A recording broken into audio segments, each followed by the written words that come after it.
I cannot stress enough that if you're getting a pill from anywhere other than your doctor, your pharmacy, your prescription, it is most likely a fentanyl-containing pill.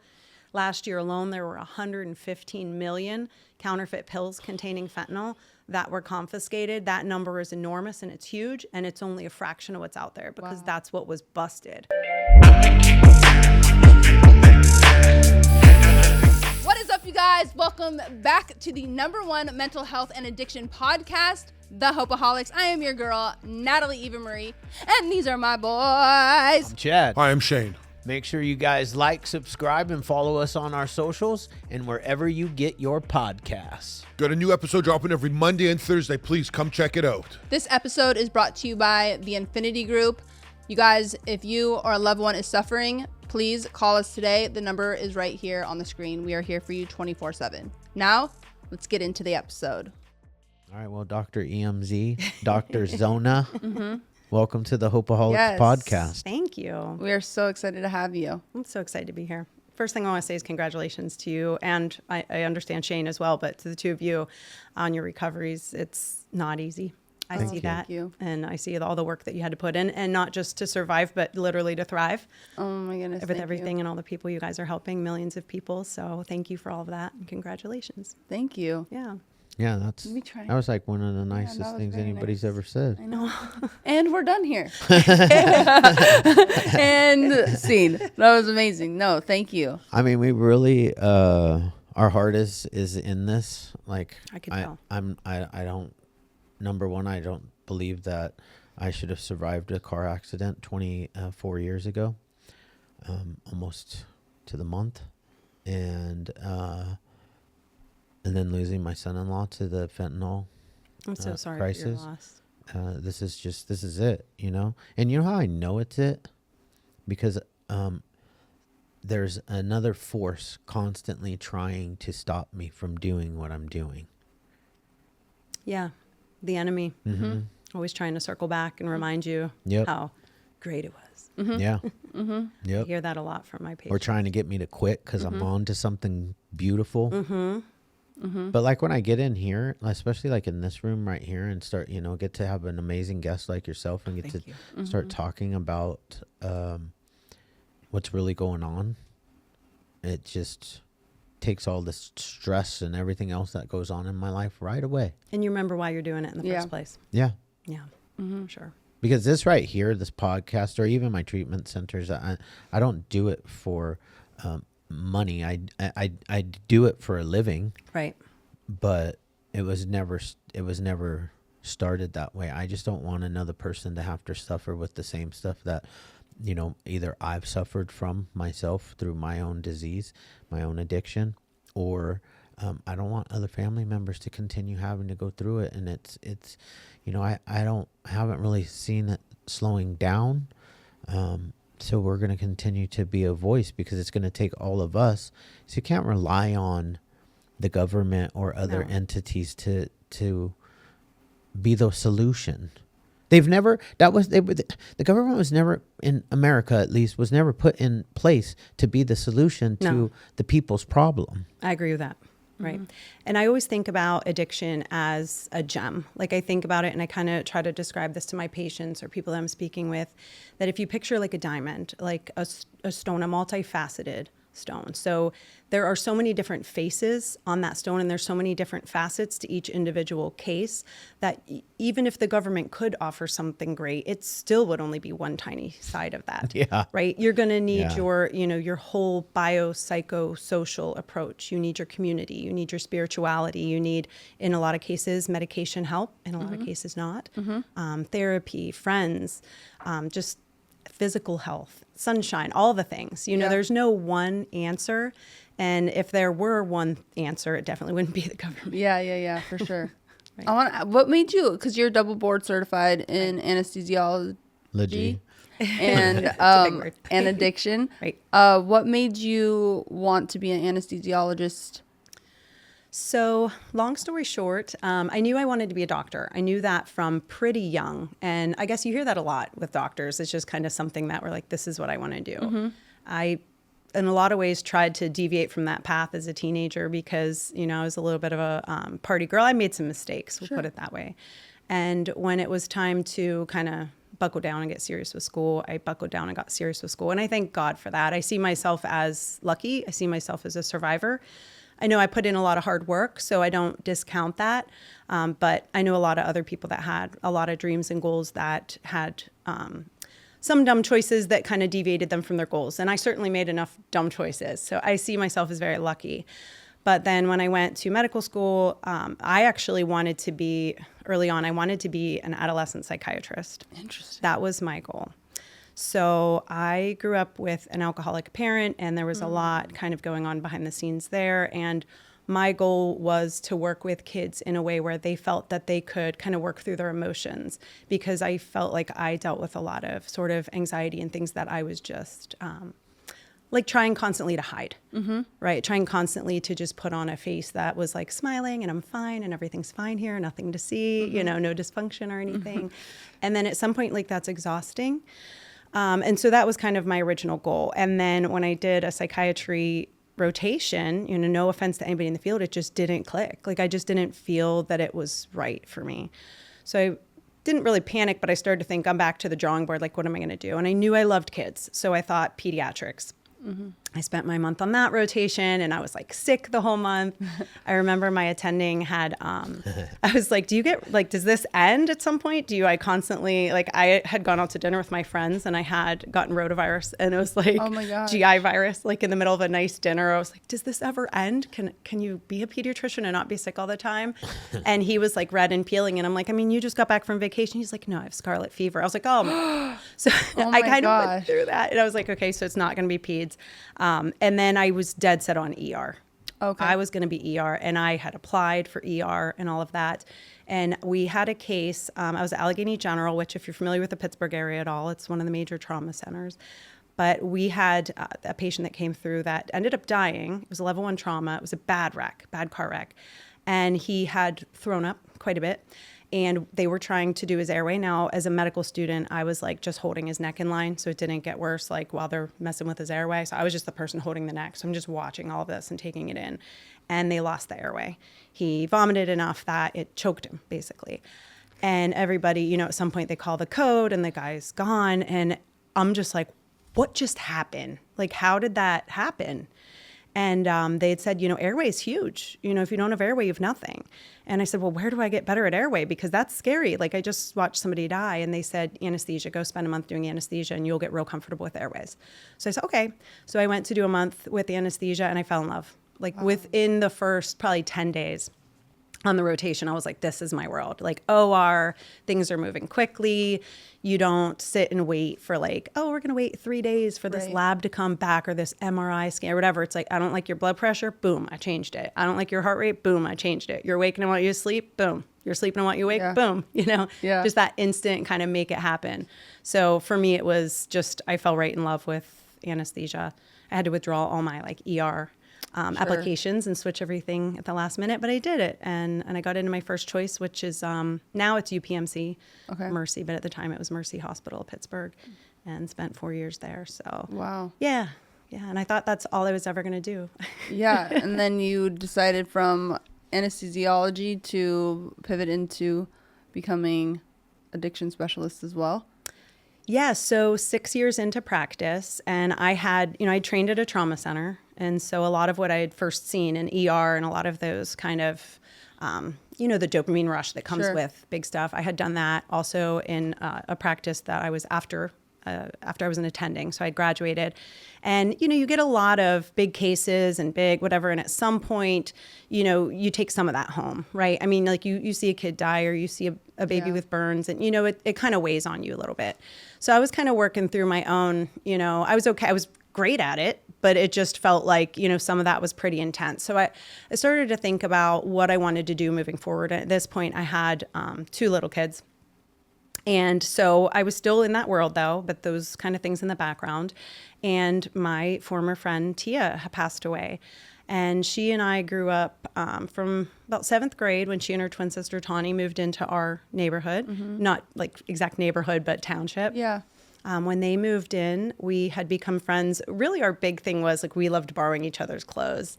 There's Tia. And she was just a little fashionista. She and her sister both like very just fashionable and fun and funny. And we used to, I know I'm deviating from the course of the question, but basically from 7th grade through early college, like we were buddies. Yeah. You know, she was my girl. She always made me feel comfortable and like not judged. You know, I just felt very comfortable with her that if there was something that I was really anxious about or worried about, she'd just like laugh. And she had this way of making you feel like, what am I worried about? Like, Yeah. let's just go to the party, whatever, whatever it was. So she was sweet. And then when I had gone on to med school, and she had unfortunately gotten a little into the OxyContin pills. Sure. And to backtrack a little bit, the teenage partying days, you know, that was one big decision that I made the right way. And I thank God every day because all my friends were like, I can't say all my friends, a lot of my friends were like, oh, Oxy, this, OCs, blah, blah, blah. Yeah. And I remember seeing them at the party. I remember being offered them. And for God's grace is the only way I can come up with it. I was just like, yeah, no, you know, I'm not really a pill person. I feel like I'd get sick. Like, Sure. I'm a puker. Yeah. Kind of my excuse. So I didn't take them. And thank you, God, because that one decision really could have changed everything. So anyways, she had gone through her struggles and we had lost touch for the most part. A couple little like Facebook things and whatever, but never like a whole discussion on what she was going through. And, you know, I kick myself for that because if I knew then what I know now, I would have reached out and said, you know, you're struggling and, you know, hey, I'm back in town. I'm back from Philly. Like, let's get together. I don't judge you. Like, let's just have a cup of coffee or whatever. Yeah. So I have a lot of probably like survivor's guilt on that. But when I heard that she passed away, her twin sister had actually called me before she died because she was in the ICU. So she'd been left, which is another one of my big reasons that I talk about like naloxone and what to do and how not to run and not to leave someone. And so she was in the ICU and I went there to visit her. And to give you perspective, I'm still working at the trauma center. I'm still doing, you know, anesthesia, full practice for, you know, taking call and everything for like 6 years at this point. And it just, something didn't add up. You know, I'm just sitting here thinking like, I need to do more. I need to do something. I need to get back to my roots. Like here, you know, I've moved on from growing up with, you know, the chaos that comes with an addiction in your family and in your household. And all those things that I wanted to do to help kids and to reach out and all of this, like, where did all that go? What am I doing? I'm putting people to sleep and yeah, we're saving lives and that's important. But you know, there's kids that need guidance and how could I help them? So unfortunately, it took about 10 days, her critical care stay until she passed away. And while we were there, her twin sister had me visit and she wanted my opinion, like as a friend to say, look at all this. She's like, please show her, like, let her look at the charts and tell me, is what they're saying that she's going to die? Is that like, if you tell me, like Liz, if you tell me, I'll believe it. But they're telling me like, pull the plug and I'm not there. I'm not there. And so I had to say, you know, Dawn, it's true. Like this is a diffuse brain injury and she's not coming back. So it was tough. And what do you say? Right. So I looked her in the eyes and I grabbed her arms and I said, we're going to make something good come out of this. And I don't know what it's going to be, but we're going to do something good out of this. And I promise you, we're going to make something good come out of this. And she took me very seriously. And I thought, oh my God, I just wrote a big check. I don't know if I can cash. What do I do? How do I do it? What do I do? So I prayed so hard on it.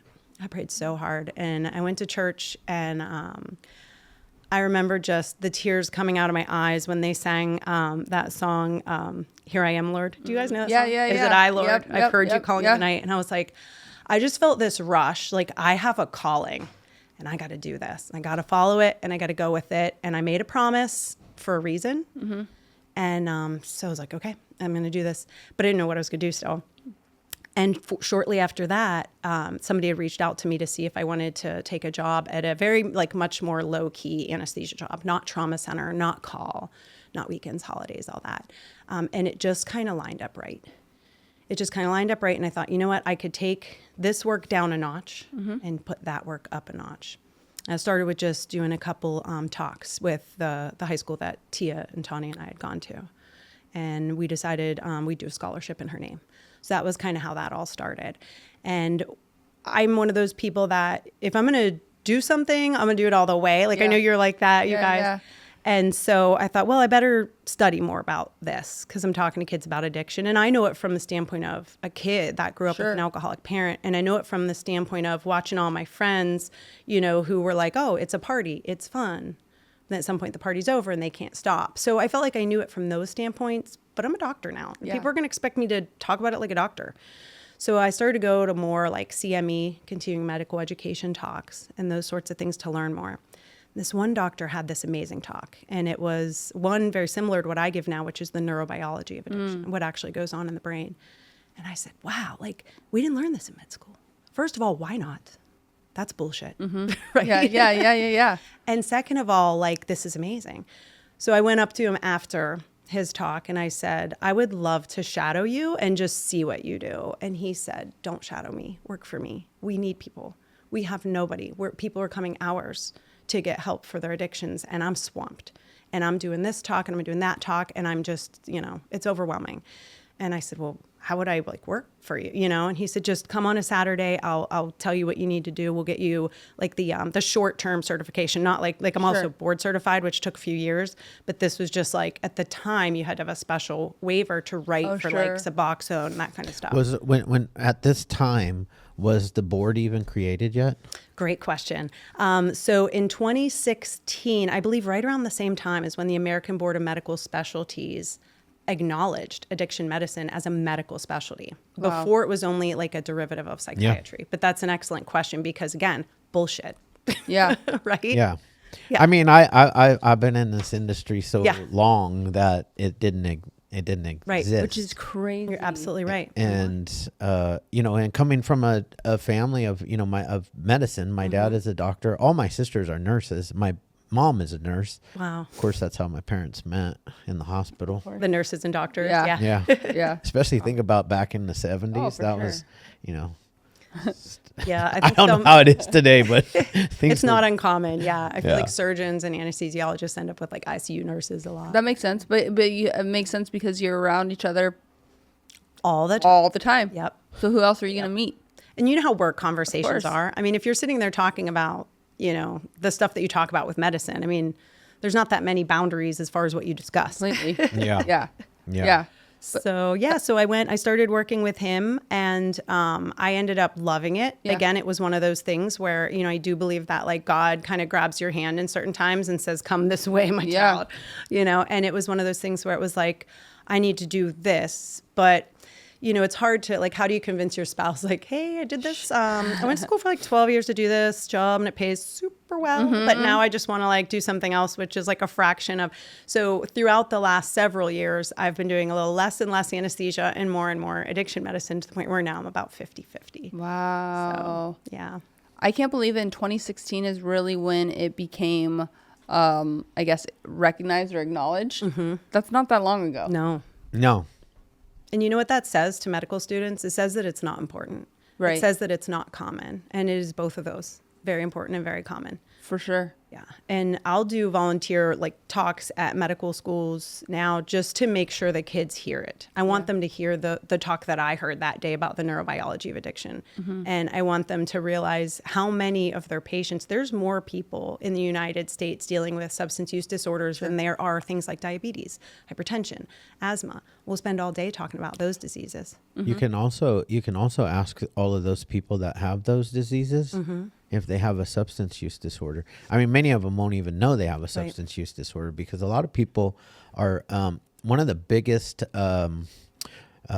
denial roadblocks sometimes for clients that I've seen over the years that come in is, well, my doctor prescribes that. True. Sure. And you know, it's an opiate, and you're running out before your prescription is done.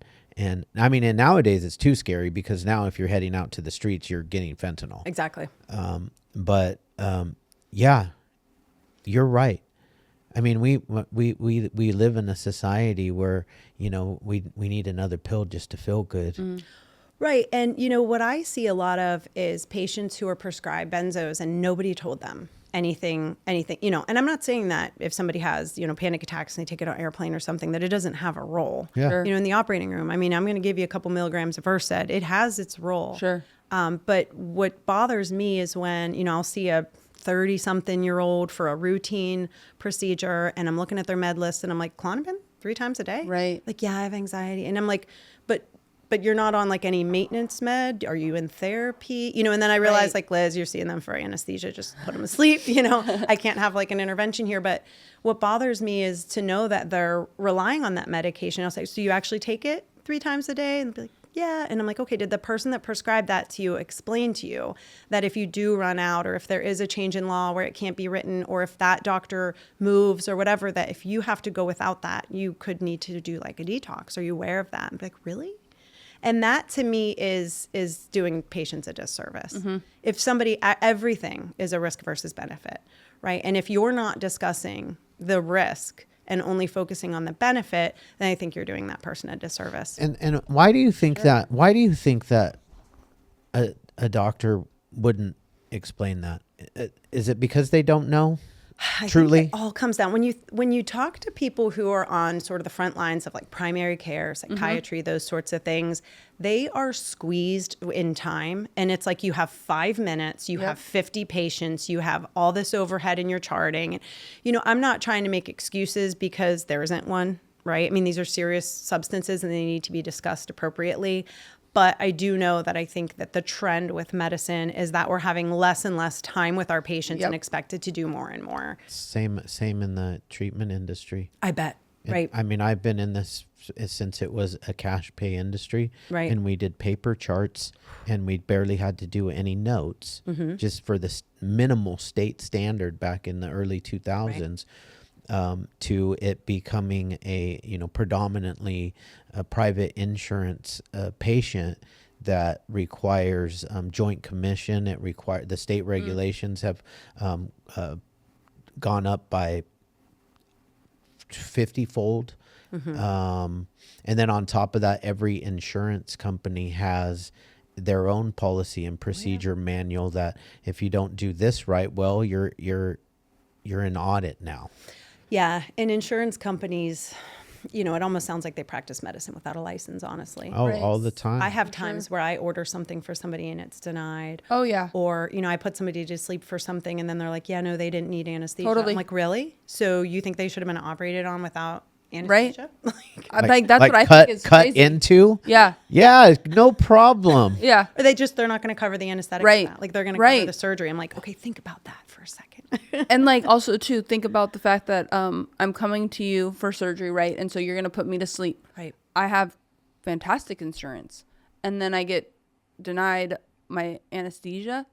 Tell me how that makes sense. I have no idea. When I'm paying like the premium Right. to have the so-called best insurance, where that is confusing to me. I mean, I feel like there's so many levels that would have to get kind of pulled back in and fixed. Right. One being, I think it's amazing. I'm sorry for your loss, but I think it's absolutely amazing that you took a tragedy where something like even this podcast was birthed off of a tragedy, and 2 people felt the calling of if you believe in God, I do. I do. So to follow in that direction, because I know anesthesiologists do make really good money. That's why I wanted to be one for a hot second.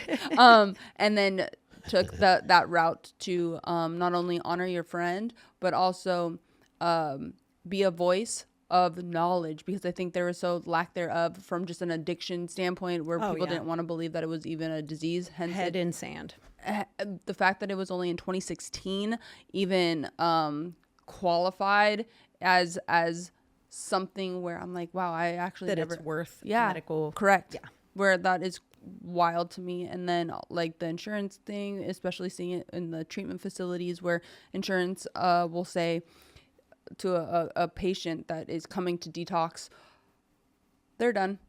Where it's like, it's not, you can't just It's not what you say. Yeah. It's not the fact that you say they're still on a taper a lot of times. Right. And they've never met this person. Yeah. They're high in Correct. some booth somewhere. Correct. Yeah. And they're like, okay, you're done Yeah. with detox. Now you're ready for RTC. And we're like, Which they're is still on a totally- taper, a Valium taper. Can't just up and You go. can't just stop the Valium taper. I always say it's like as if in the middle of surgery, if I was just like, Yeah. anesthesia's over, we're all out. I'd be like, well, I still have the bowels on the table. or Completely. something. Totally. It's like, But it's all over. yeah, we're done. You're here. done. Yeah, I'm not giving you anymore. Goodbye. But I love what you said because I think it is important. Where I think it's like a twofold of lots of things have to be changed. Like obviously, doctors having these enormous amount of patients to see in a day. So obviously, the time that they're spent with each individual has now decreased to like 10 minutes. Which is nuts because No. that was told from when we lived out in California, we had Kaiser, and my husband, he always becomes friends with his doctors, and because he likes to ask them 750 questions. Aw. But his doctor told him exactly the get down of it's crazy. We're slam packed, having to put everybody in these like 10-minute Right. windows, which is bananas to me. But then you're prescribing really intense medication to individuals that, like you said, have no idea that it is so severe where if they stopped taking it, Right. they potentially could have to come into one of our treatment Well, you can centers for a potentially you detox. can die from benzodiazepines. Which is, Right. I'm like, are they letting these people know that it's that It's here. severe? It's a pamphlet on your way out the door. Correct. Probably. You know, who reads that? Exactly. Nobody. You know, Because you think that I'm going to a doctor and has my best interests, which hopefully so. right. But they forget how addictive not only these drugs that they're prescribing, but also the fact that you can actually die if you cold turkey stop taking them. That's a big thing to Right. let somebody know. And another thing, I mean, something that I see a lot is people with sleep apnea. And as America gets larger, we have Yep. more and more sleep apnea. Now, you don't have to be out a Sure. bad weight. That's just one of many risk factors. But people will have prescriptions for a pain medication or a sleep aid or a muscle relaxant or a benzo, and they have sleep apnea. And I'll say, did the person prescribing you this or the person giving you your CPAP, did they go over the conversation about how you have an increased risk from your sleep apnea when you have these medications in your system? They're like, no. So how am I supposed to do, you know, a 5-minute pre-op when you just see all these opportunities for education? And so, you know, you make it work, but I have been known to have a side conversation. Sure. They're like, we're ready to go back. I'm like, okay, but just so you know, like your anesthetic is going to increase your risk of sleep apnea. You need to use your CPAP for all sleep in the next 24 hours and be aware of these medications. Or, you know, it's somebody has teenagers and I'm like, Sure. make sure they know about fake pills. So I always try to squeeze in as much as I can into these little Yeah. interactions. But if you're putting a sleep, you know, I oversee a lot of sedations, 30 sedations, 40 sedations in a day, you know, those opportunities for education pop up and I'd be wrong to not take them. No, for sure. Yeah. I think especially with like our adolescents too, because, you know, we obviously have a issue with big pharma and money and all of the other elements that kind of go into kind of the medicine field, which I'm like, this is getting a little bit too corporate where it's supposed to be health. Like we live So in corporate. It's supposed to be very much, we live in the United States of America. We should have the best healthcare system provided. And that's definitely, unfortunately, not the case. Obviously, we're very good for if you get in a car accident and to say, like, have you... We're your not life that saved. good with preventative No. medicine. Exactly. We are the best in the world at emergency Sure. medicine, though. We're good at a lot of things. Prevention is not one of them. No. Yeah. And I That's think, only that we could be. It's only because, and this is an opinion. It's not a fact. It's my opinion, but I think a lot of people have the same opinion. It's because of big pharma has really gotten in there, yeah. and all the way into the fact that they're involved in the schooling of doctors. Right. And we're the only country where they present directly to the patient. Right. In other countries, they don't do that. They don't advertise, I should say, Correct. directly Yeah, to the they're not patient. allowed Right. to. Right. So there's definitely conflicts of interest there. Oh, for sure. I mean, it was crazy back when my dad was a doctor in the 80s, but pharmacy companies paid for everything we ever did. Oh, yeah, I'm sure. And I think one of the first journals, and your dad would know this better than I do, but if you look back at like Arthur Sackler and you look back at go back a few steps, not just like Purdue Pharma and OxyContin and those sorts of things, but also it was like Valium was like one of the big first $1 million drugs. And the ads were right in there, like in these doctor journals that were really advertisements. Sure. And did you ever see the old ads for Valium? No, no. Relieve your psychic tension. It was all like so sexist too, because it's these housewives like with dishes and the sweeper, and their psychic tension, which was never a diagnosis. But that was what they pushed the benzos for, and they would market it to like the husbands, like help your wife, give her some Valium. If you look back at like those old, and that was old school Sackler. But I want to say it was in the 70s, but feel free to fact check me on that. But that was, a prelogue to all of this. Yeah. Right? Like, and they used to say they Valium came out as non-addictive. Right. That's a common theme. They did the same thing with the OxyContin. Yeah. Which is, as Come we all on, know, it's an opiate. Yeah. That was a bold-faced lie. It was. Because everybody knows that an opiate is addictive. And they cited a quote-unquote study, which was not a study. So I'm going to forget the name, but like the JIC letter, was it JIC letter or something? There was a letter where it was like a letter to the editor. And somebody had just written in a letter. This doctor used to always take kind of his observations and he'd write in a little editorial. It was not a study at all. It was him saying that out of people who came into the hospital that needed surgery, that had pain medication, opioids with surgery, how many of them in a year were addicted. So like everybody that comes in for that type, a major surgery is going to have some opioids, and then a year later they call them up, are you an addict? No. Okay. Right. So he said, it was like 1%, and they ran with it, and they presented it. Purdue presented it. Like, this is a study that shows only 1%. So give everybody these, and again, I respect chronic pain patients. I understand a little bit personally. I've had 2 back surgeries last year alone in 7 weeks. I get like, when you have severe pain, especially neuropathic pain, it can be miserable, and they do deserve adequate treatment. But this was just egregious what happened. It was just, Everybody was getting them. When I first got into the industry was 2001, and it was, New York was flooded with oxys, and these were the good oxys that you could just put some water on them before they made them tamper-proof. Yeah, and Suboxone or buprenorphine wasn't even a thing yet. So like I had all these guys, people became heroin addicts, and they were coming to the treatment center that I worked at, and I was a detox tech. Wow.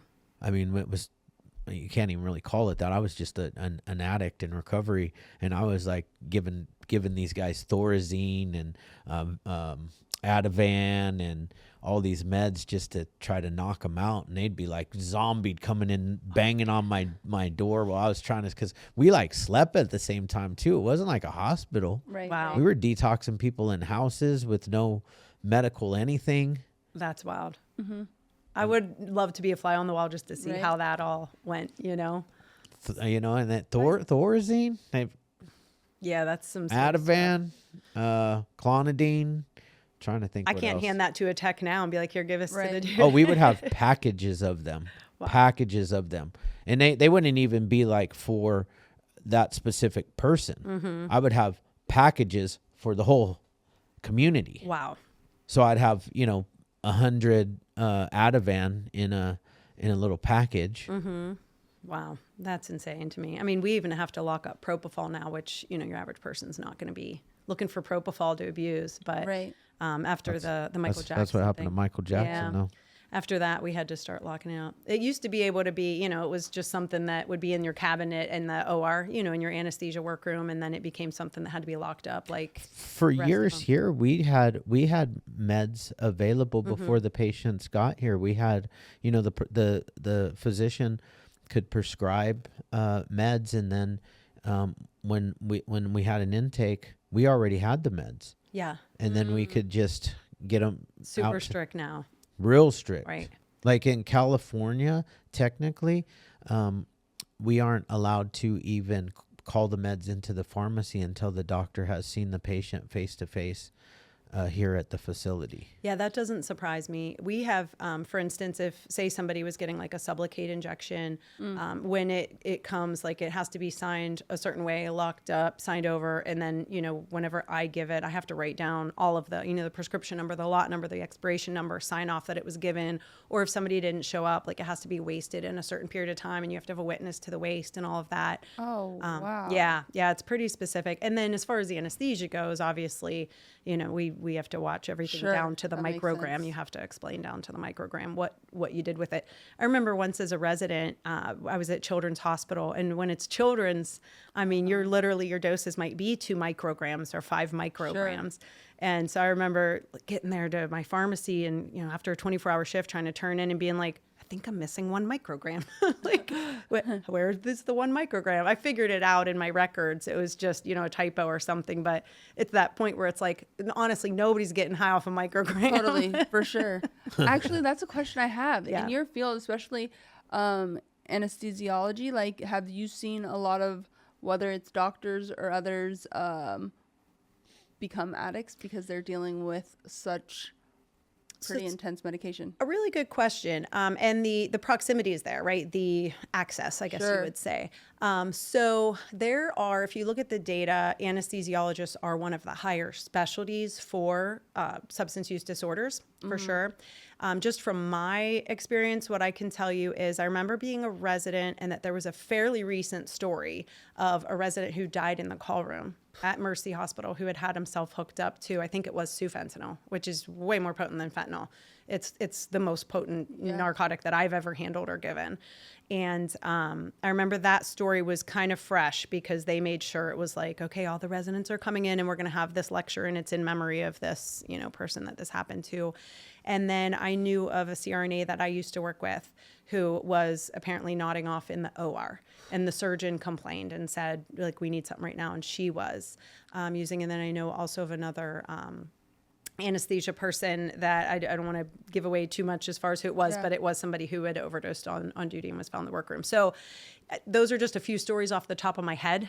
So I would say yes. There's a story in the AA book, Big Book, about a doctor who was, I believe he was an anesthesiologist, and he was really good at giving him the right. He would give the downers and the uppers. He would inject himself. That makes sense. But is there a stigma to doctors to get help? Also? Yes. And actually we're going to be doing a podcast coming up that's like a physician group podcast, but it's going to be, there's a physician in recovery and a pharmacist in recovery.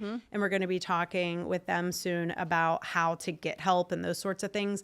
But yes, I think there are a lot of obstacles. Sure. So for instance, a mentor of mine in the addiction space, right? So I told you I went to that guy's talk, and then I found another mentor who was in recovery himself. He'd been an ER doctor, and then he went into addiction medicine after he had become addicted to Percocets before they were fake. But anyway, so he's been a really great mentor for me. He was moving and going from Pittsburgh to somewhere else in the state, and he needed references and all of the things, and they wanted him to like re-enroll in that program. He's like, I haven't touched an illicit drug in over 20 years. I've been practicing addiction medicine for all this time, and like, I'll do whatever you want. Like, I'll pee in a cup, I'll do whatever you want, but you want me to formalize a program? Like, I got to go to meetings now and prove to you I'm going to meetings now. Like, I'm doing my own thing with my recovery. Why do I have to? So that was very interesting for me to see somebody who was my mentor, who's been in recovery so long, who's doing his own program, and yet they were giving him a hard time.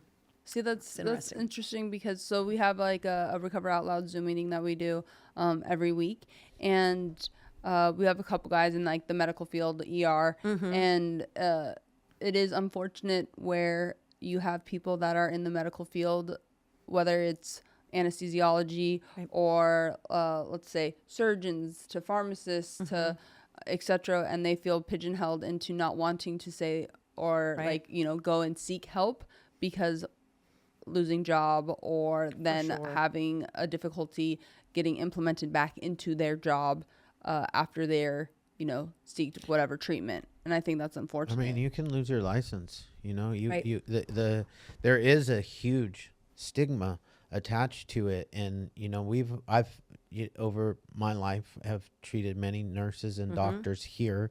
I I've don't, treated them too. Yeah. And oftentimes, like, I truly recommend them to not use their insurance even. Oh, really? Yeah, we have in the past, because it's just, it's the risk.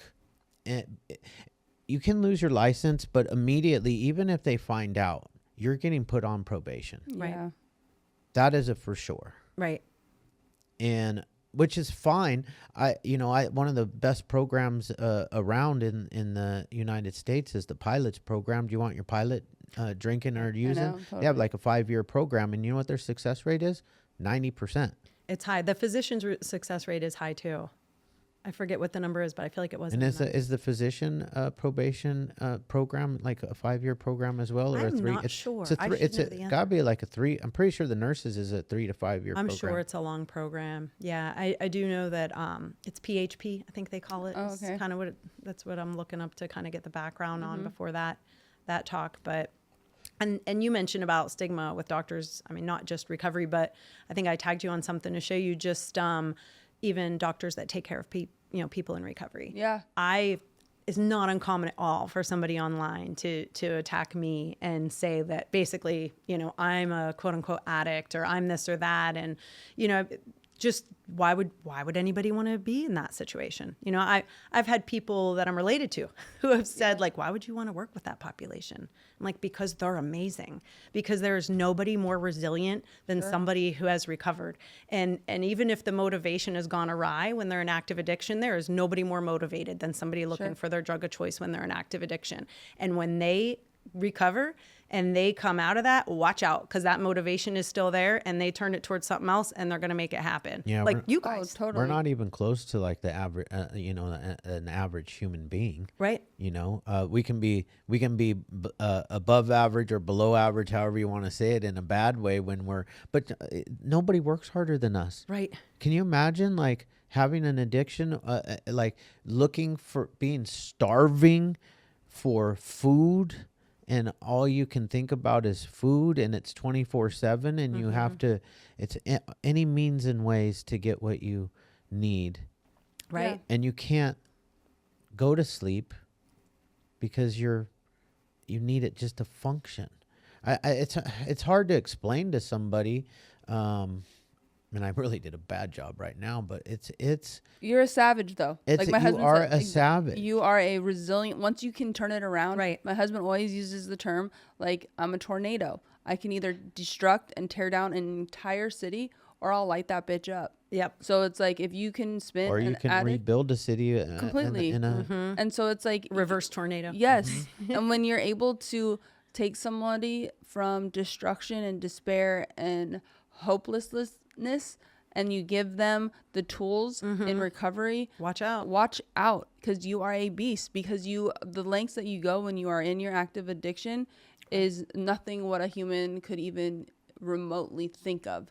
And I've seen it. Yeah, for sure. So I agree. And I think it's unfortunate that people, especially online, have they're trolls. There are a lot of trolls. And it's hard because it's a hard topic to grow as well, right? Because when you're talking, I can't tell you how many times I get flagged, right? When you're talking about kids and you're talking about drugs. Sure. Totally. It's like flag, community violations.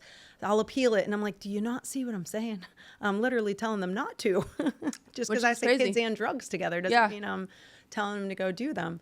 So it is a hard topic to kind of grow with sometimes. And And what do you think the biggest misconception to the general public, especially now because you're utilizing your platform about addiction and spreading the knowledge that you have not only studied and have seen by hands-on, that the general public has?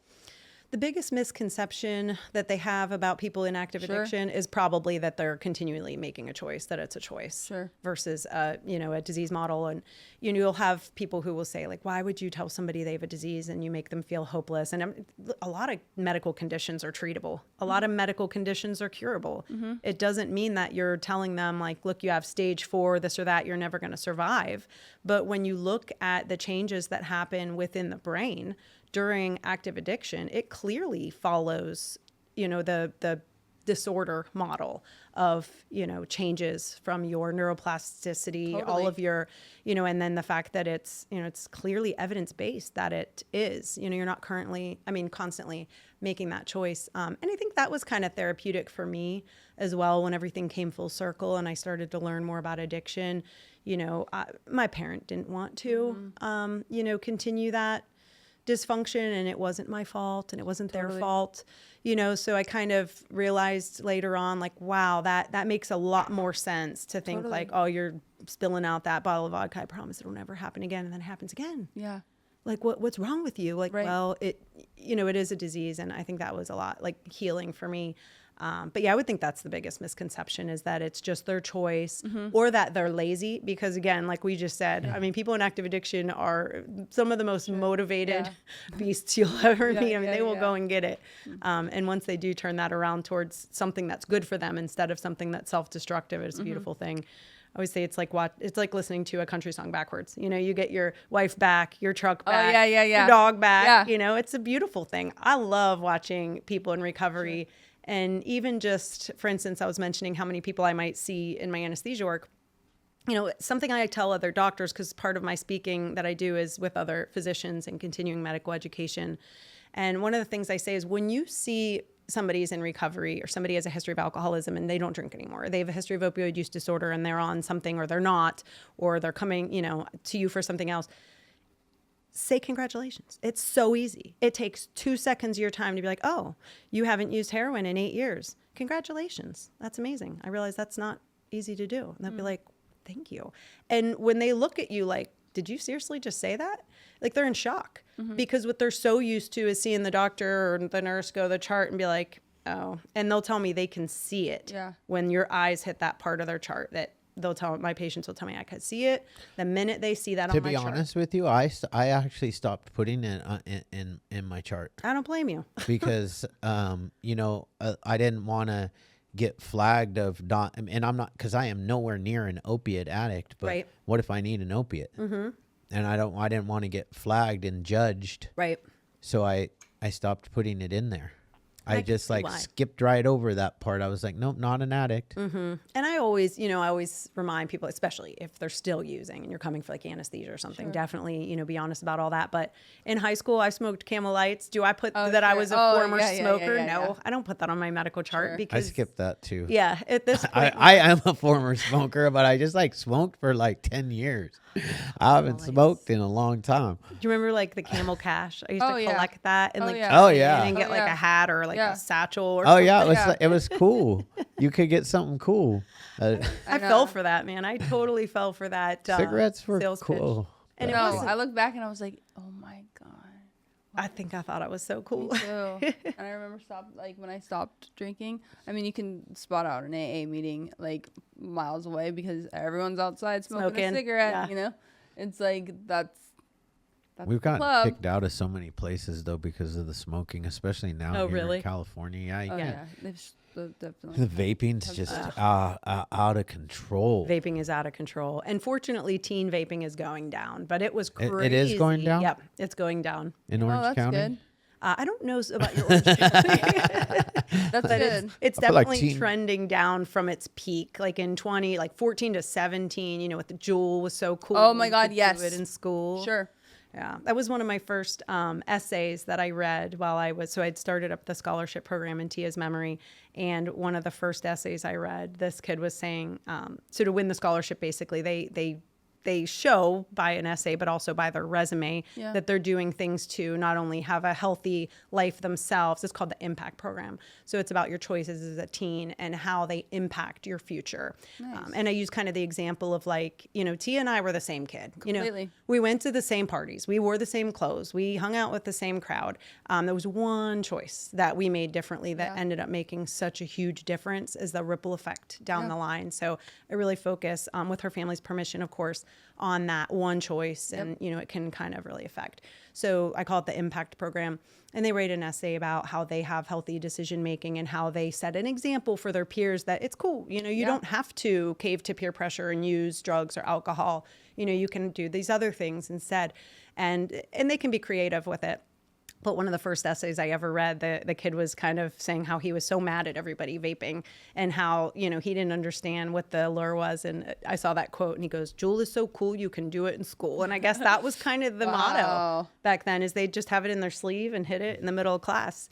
Wow, that is really, really crazy. Yeah. I do love that you, one, what you're doing and how you've like kind of transitioned from one field and becoming double board certified into such a really important topic that is life and death, especially now with like the fentanyl crisis and kind of the where we are at as a society. But I think it's really important to breaking down, especially for the youth, like the parallels between you and your friend and how really same girls like doing the same thing and one choice kind of could have had a ripple effect in your life where you're not sitting here today talking and doing the work that you're doing is important.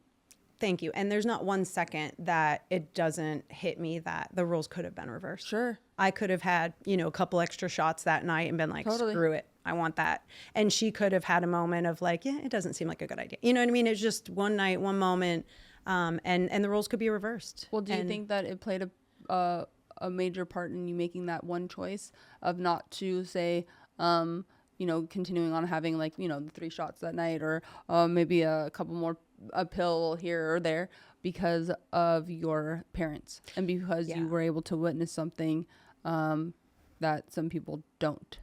Yeah. So one of my big things was I didn't like losing control. If I ever did like party to the point where I blacked out, I had a lot of shame and guilt. And I would think like, I'm just as bad as them. Or, I'm going to end up just like that. And so I had a lot. I still, like, if I ever do, it's a wedding or it's a New Year's party or something, if the next day, if I don't feel, like, if you have even the littlest bit of hangover, like, that's a major anxiety trigger for me, shame, guilt trigger for me, because I don't ever want anything to, and another thing, I would never want my kids to see me, like, drunk, because to me, that's a huge trigger. Like, you're looking at your parent and they're obviously inebriated. That shouldn't be happening, and I'm not putting down anybody where that is happening, but just as I grew up and learned, yeah, no, for sure. I always say I don't judge anyone. If I wanted to be a judge, I'd have gone to law school, not med school. But yes, I definitely think that there was that background tone in my mind of, I don't want to lose control. Yeah. And even to the point of like, well, I'm a puker. It's true. Like if I take a vitamin on an empty stomach, my stomach feels off. But like to me, if I drank enough or did anything enough that I was throwing up, like I've lost control. And now I'm going down that rabbit hole and I can't be there because to me, that's a non-option. I can't live that life. It had to be miserable, to wake up feeling that way and to, to have that go on with your kids. I can't imagine. But what I will say to you is that if you would have found that one drug that made you feel, because that's what happened to me. That made everything click. Yeah, like I smoked pot and I drank, and it was like I didn't really like the pot. I liked pot. I liked being, kind of loopy and laughing. But then I would get the munchies, and I was already like a chubby kid, so like it just added to the fluff on my. I can't picture you chubby on my belly and everything, and then I got made fun of. Right, I got made fun of in elementary school, and then in the summer after 8th grade.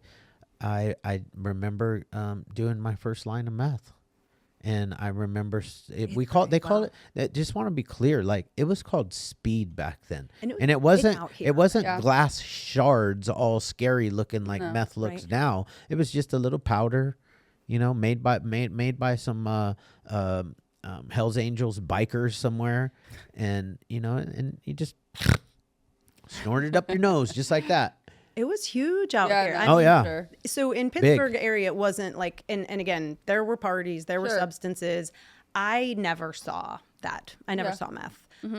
But I know of people. So for instance, one of my best friends now, she grew up in San Jose and she lives by me in Pittsburgh. And she's like, oh yeah, like I remember in middle school, people would be like, I guess she called it crank, but whatever they called it in that particular school. Yeah. But yeah, she was like, oh yeah, it wasn't uncommon for kids back then to be like, taking that out of, somebody's stash and smoking it or It's kind of like kids passing around Adderall now. Right. Yes. I agree with that. Same kind of concept. It just was, it was a street drug. And I remember doing it though. And I was like, it was the thing that made me have all my control. Right. All of a sudden I was in control of my thoughts.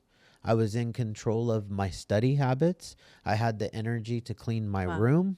I was not hungry, so I got skinny. Lose your weight. I lost my weight. It was all of it was reinforcing. And the only person we really had out there, like the war on drugs was happening, right? And Nancy Reagan. You had Ronald Reagan start the war on drugs, which I'm not knocking that in any way, shape, or form. But the only person you had out there was Nancy, who you just said, Nancy Reagan. Agreed. Just say no. Right. Just say KNOW now. And they said, just say no. And I was like, pardon my French right now. I was like, this old bitch don't know nothing. Right. She lied to me. She doesn't know what she's talking about. She lied to us all. I have arrived. Emily's thinking about making that one a reel.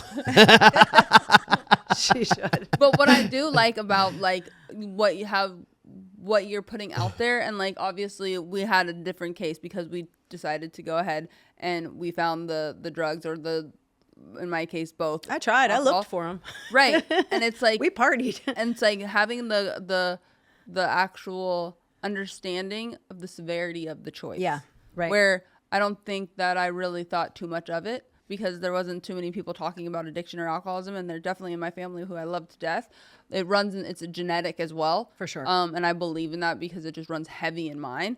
But nobody was talking about it. So how are you supposed to know, Right. And then all of a sudden, you're more susceptible to, once you get that like kind of opening up of the brain and the neuroplasticity rocking and rolling, you're off to the races. Oh yeah, and even if it was just drinking and pot and whatever other, like I said, there wasn't meth out there, and the opioids hadn't really hit my group of friends yet. But imagine fill in the blanks completely with whatever else.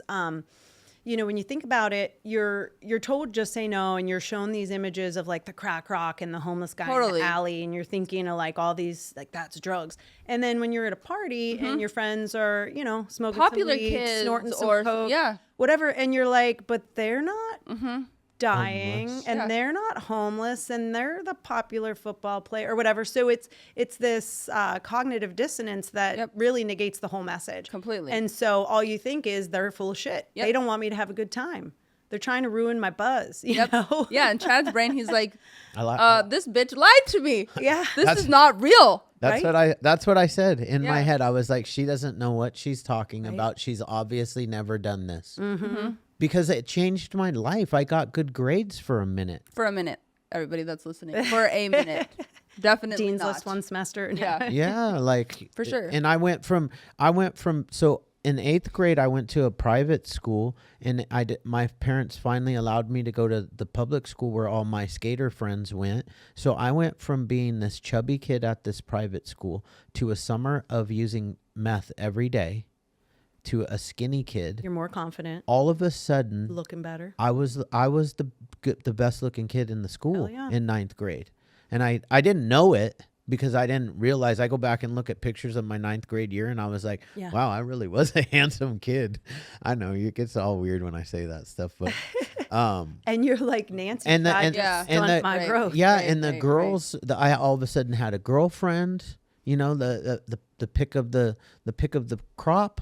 Right. Pick of the litter. I did. Like, I remember one of the cheerleaders was sitting in front of me in class, and cheerleaders are funny because they talk a lot. Right. They are really good at talking, and I was a very, very shy kid. And one of the girls was like, "Hi, are you my friend Chief?" She's like, "Are you Chief's little brother?" And Chief was like the best looking kid in the school, right? And I was like, "No, but he's like my best friend." And she was like, "Well, which girl do you like?"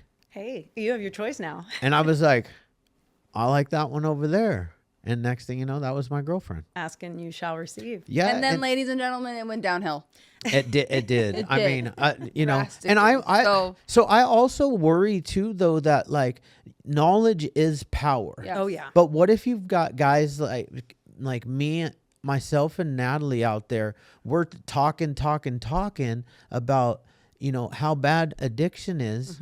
But look at our lives today, right? Absolutely. Yeah. And what I'm saying in this is that, yes, we did drugs. And yes, we got through it. Thank God. Because if it was today, I would be dead. Right. Yes. Oh, Or yeah. 100% sure. Agree with Yes. you. Yeah. So the knowledge that I want them to have is, number one, the drugs aren't the same. Totally. You can't play. You can't play like we played. And if I could take Fact. it all back, I would have been a doctor like you.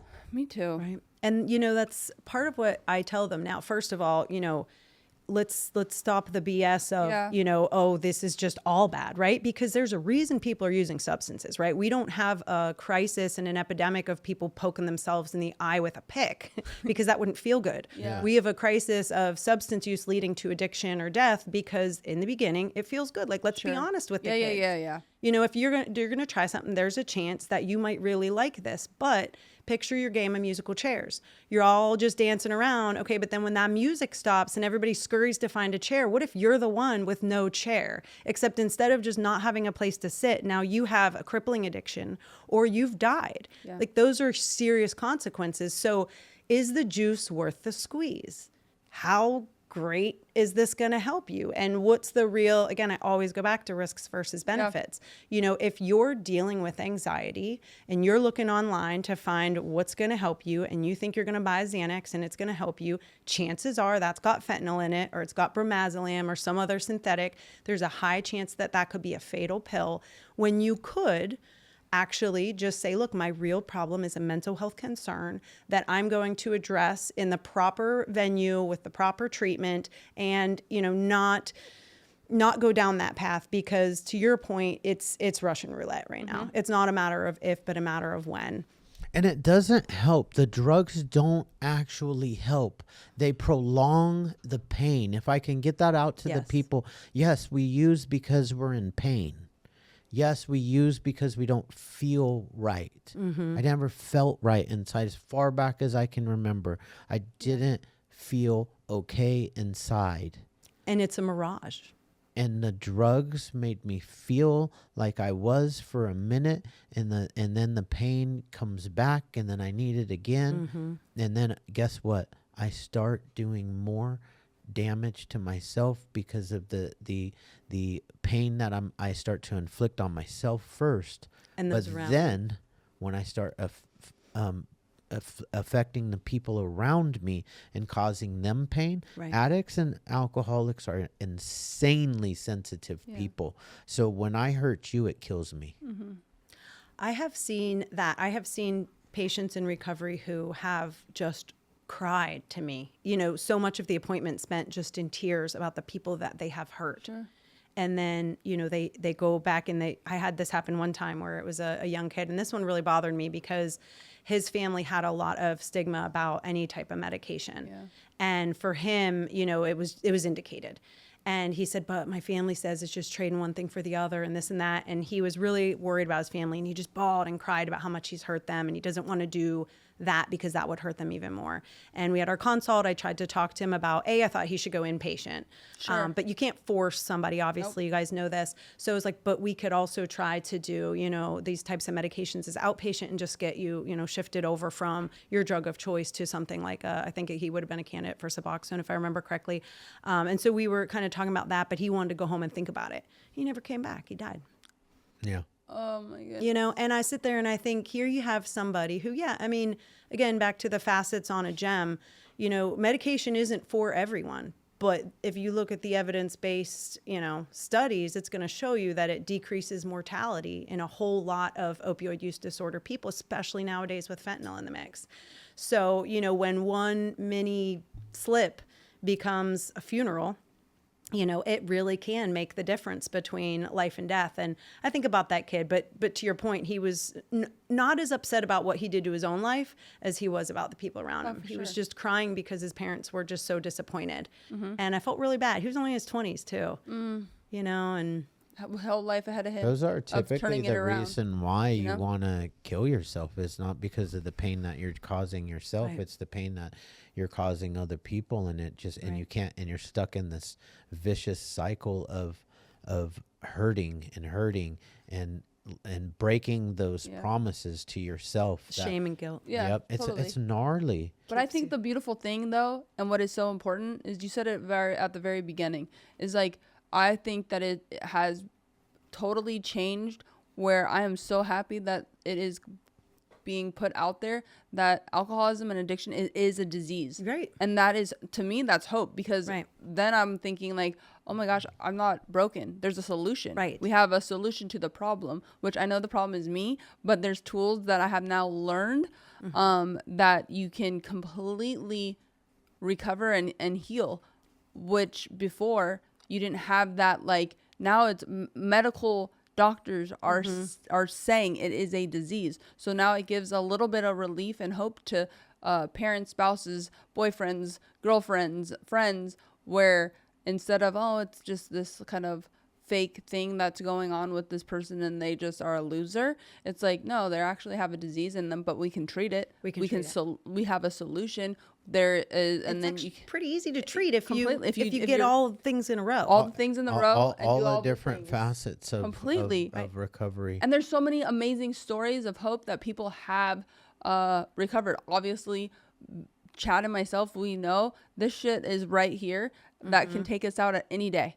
So it's like, we're very aware of that, but look at the turnaround from what the destruction we have both caused in our own personal lives to the people that we love the most, to the end of the rainbow, and the outcome of, we're very cognizant that we got to work at this every day, but that's okay. That's like taking my blood pressure medicine every day, or my heart pill, or whatever it may be. Checking in it's with the your own same exact thing. And mental health. Completely. Yeah. And you had said the person, instead of seeking the drug, understanding that it's like, oh, I need to have a kind of little thing that I need to go seek a little bit of help. Something is not right. Because like you said, all it does, if you do find whatever little pill that makes you feel a little bit better, because that's really what you're looking for, is to feel better in your own skin, it maybe works for a hot second, and then it just prolongs the issue. I want to, if 110%, I want to kind of jump in, since we're on this topic right now, medication assisted treatment, right? I'm not against medication assisted treatment. I'm not for medication assisted treatment for life. I'm a proponent of let's get to abstinence at some point, because if you do want to live a life like mine or like Natalie's, and maybe you don't, that's okay too. That's why I'm not against it. You know, there's people that really just are like, no, right? You know, which is unfortunate.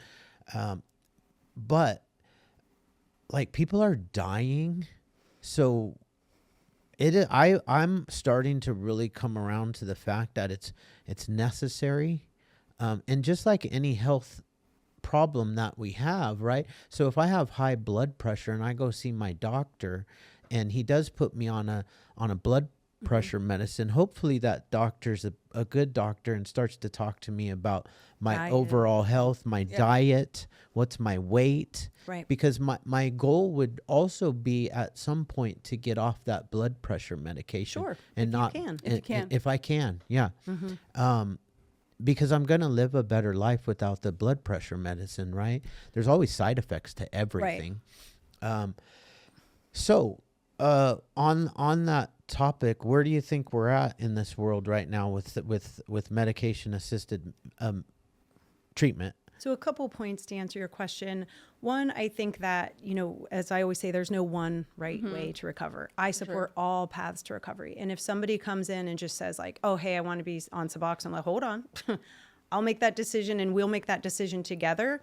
But there's only so much that me and a prescription pad can do. Right. Let's look at the whole gem. Really? Let's look at your, you know, are you safe at home? Do you have access to healthcare? Do you have a therapist? Excuse me. Where I work now for my addiction medicine, it's actually mandatory that they do therapy if they want to have a medication, which I think is actually nice in that it says that. It says that a medication alone cannot fix this problem, right? It's a helper. It's a tool in the toolbook, but it's not a miracle. We all want a miracle drug, in America to just hit that button and say, okay, I'm going to be perfect now.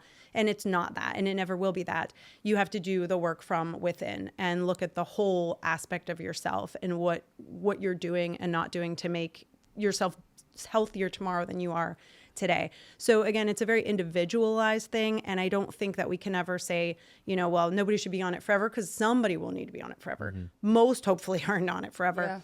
Yeah. And I do find myself on the side of, let's use this as long as it's indicated and needed, but let's always, like with every appointment, one of my questions is, if you're currently on a medication, even if it's Vivitrol, right? So it's a blocker. It's not Suboxone. But one of my questions is always, okay, looking forward in the long term, like, okay, so today we have this, that, but looking forward in the long term, where do you see our path going? Do you want to stay on this dose? Do you feel like it's enough? Do you feel like it's too much?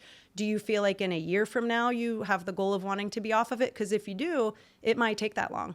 And let's talk about that path. What bothers me is if somebody's going to prescribe it and never, again, the same thing I said about benzos, and not have a full informed discussion of everything has risks and benefits. And at some point you may want to or need to come off this medication. And what's that path look like? Right. So one of the big things I'm a fan of is if somebody is on a buprenorphine type medication, of getting them to an injectable version. The reason I'm a big fan of that, and again, everybody's different. Some people have a needle phobia or a needle trigger. And, I respect that. I get it. Needles, have different meanings for different people. Yeah. But one of the things that multiple things I love about the injectable is because you're not constantly thinking about it, right? You're not taking something twice a day or once a day and being like, oh, I had this, I had this history, I have to do this. I can give you that injection and then see you in 30 days type thing. The other thing is, I worry a lot about kids and things getting in the wrong hands. So one of my biggest conversations is this has to be locked up. This has to be out of the reach of any kids. I want to make sure that you understand that if a toddler puts a Suboxone film in their mouth, they're dead.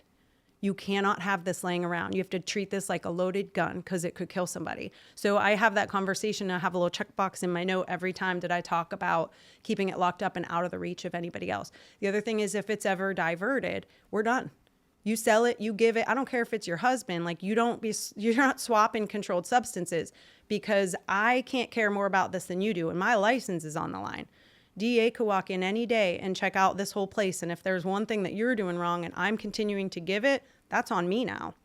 So I have like kind of those conversations, but in a loving, compassionate way. Yeah, it's huge and important. Right. And then let me think about what my other point was with that. You were asking about, and the other thing is that I feel like the injectable gives them a way off because it can wean itself off. And what I hate is when you hear that they're like, okay, well, I cut this into this teeny piece, so I think I'm at 0.125. You didn't cut that into 0.125. Yeah. I probably couldn't cut it into exactly 0.1. If the pharmacist could do it, they'd sell that version for people weaning off. You're not doing it right. Yeah. One day you're taking 0.27 and one day you're taking 0.08 probably. Yeah, totally. So when you have the injectable and the technology of it is that it breaks down so slowly, your body breaks it down in an organized fashion and a decreasing amount. What I've noticed then is people will say, oh, okay, I'm a week late, but I feel okay. Because it's so slow. So when they do want to go off, they just stop the injectable and it weans itself. So there's multiple reasons why I like that idea, but I'm definitely not somebody who's just going to be like, okay, here's your life sentence. You're on this forever. Because to your point, I mean, what if your dream was to become a pilot, or what if you want to be a surgeon, or what if, you don't want something that would hold you back from that. Which is important for people to know. Yeah. About like the severity of even just this like tapering and helpful tool right in the medication like kind of field. And as far as the individuality goes, you have mild, moderate, and severe for sure substance use disorders. So I think you all have seen somebody where you're like, whoa. Yeah. That like if we can get them to get a medication and to not be homeless, that's a pro. Right. Sure. Versus somebody who dabbled a little bit, they need help detoxing, and it could be like a bridge so that they're not so sick and then kind of taper off. So everybody's different. I never want to pigeonhole somebody, of course. And into one path. Yeah. I like that. Yeah. I have a question since we're all talking about also because we have like the fentanyl crisis and where it's at and where I feel like it's just kind of taken off like wildfire and continues to, from, you know, individuals just like losing their life, Right. to then you working a lot with adolescents and then having your own children. Twofold question. What have like the trends that you have seen kind of in that field kind of soar and take off in, whether it's social media to whatever the kids that you're talking and schools that you're going and actually speaking at? And also, what preventative like modalities do you go, or what are you taking place with your own children, and maybe for parents that are listening, Absolutely. for their own kids as well? Because I think that's important. Right. It definitely is. These are great questions. First of all, I would say, as far as what I'm seeing as far as trends with adolescent substance use, stimulants are back. Inhalants are back. And opioids are everywhere. Fentanyl is everywhere. A lot of the kids dying of fentanyl don't know that they ever took it. They're not looking for it. It's in other substances like pills or like cocaine. Not stress enough that if you're getting a pill from anywhere other than your doctor, your pharmacy, your prescription, it is most likely a fentanyl containing pill. Last year alone, there were 115 million counterfeit pills containing fentanyl that were confiscated. That number is enormous and it's huge, and it's only a fraction of what's out there because that's what was busted, right? So how many are actually out there? The DEA tells us that 7 out of 10 of those pills have over 2 milligrams, which is enough to cause death in your average non-tolerant person. So that's every teenager that Googles, I want a Xanax or a oxycodone, Percocet. Another point to tell the kids, there was never a Perc 30. Percocet never made 30. It doesn't exist. It's only an illicit drug that they're calling Perc 30. It's a slang word. There was never a Percocet 30. So, you know, if somebody's saying, oh, I have a legit Perc 30, they're lying from the get because they don't exist. They might be saying they have an oxycodone 30. Is definitely not Percocet, right? Percocet had Tylenol on it. The other thing that you're seeing is polysubstance. So when you look at the actual drug collecting data, like from either busts or from harm reduction and testing, if you ask for cocaine, it might be, yeah, there's cocaine in it. 100% of those samples may have some cocaine, but there's also caffeine and there's lidocaine and there's fluorofentanyl and there's, you know, sometimes weird stuff that doesn't even make sense. They put some Benadryl or, you know, something in there. But when you look at the drug checking data versus what it used to be, you're not getting what you ask for by itself almost ever. Used to just be baby laxative. Really? Great. And cocaine. Yeah. And what was the one that would make the levimazole would make the ears, like the ear cartilage, rot? Stop. No, levimazole was a huge contaminant of cocaine. I think it's still out there. It's actually like a it was used in cows for like to kill some type of parasite. Do you know what I'm talking about? And they used to cut cocaine with it a lot. Wow. Levimazole. Yeah, look that up. You'll see. That is Yeah. terrible. So those are trends.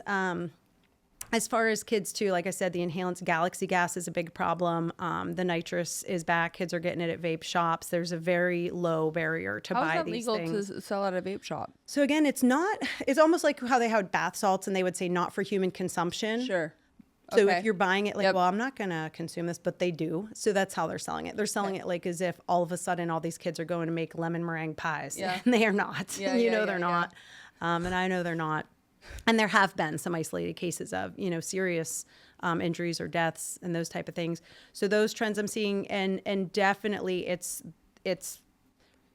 online. So they're buying drugs online. You're seeing that they don't, like I remember when I was in high school, everybody knew the guy or the couple guys that sold something. The one kid, he would wear his red shoes when he had stuff. And I remember, you know, everybody knew dude had red shoes. Whether you did drugs or not, you saw his red shoes and everybody, that was the rumor, everybody knew. And at least you knew, okay, that's that kid that lives down on whatever street. Now it's user 1, 2, 3, 4, 5, 6, 7, right? It's just somebody online that you don't know. And oftentimes they don't even know what's in the supply of drugs that they're selling. And so you're seeing this, you know, loss of that customer service, so to speak. Sure. If you die, it's not going to ruin their business, so to speak.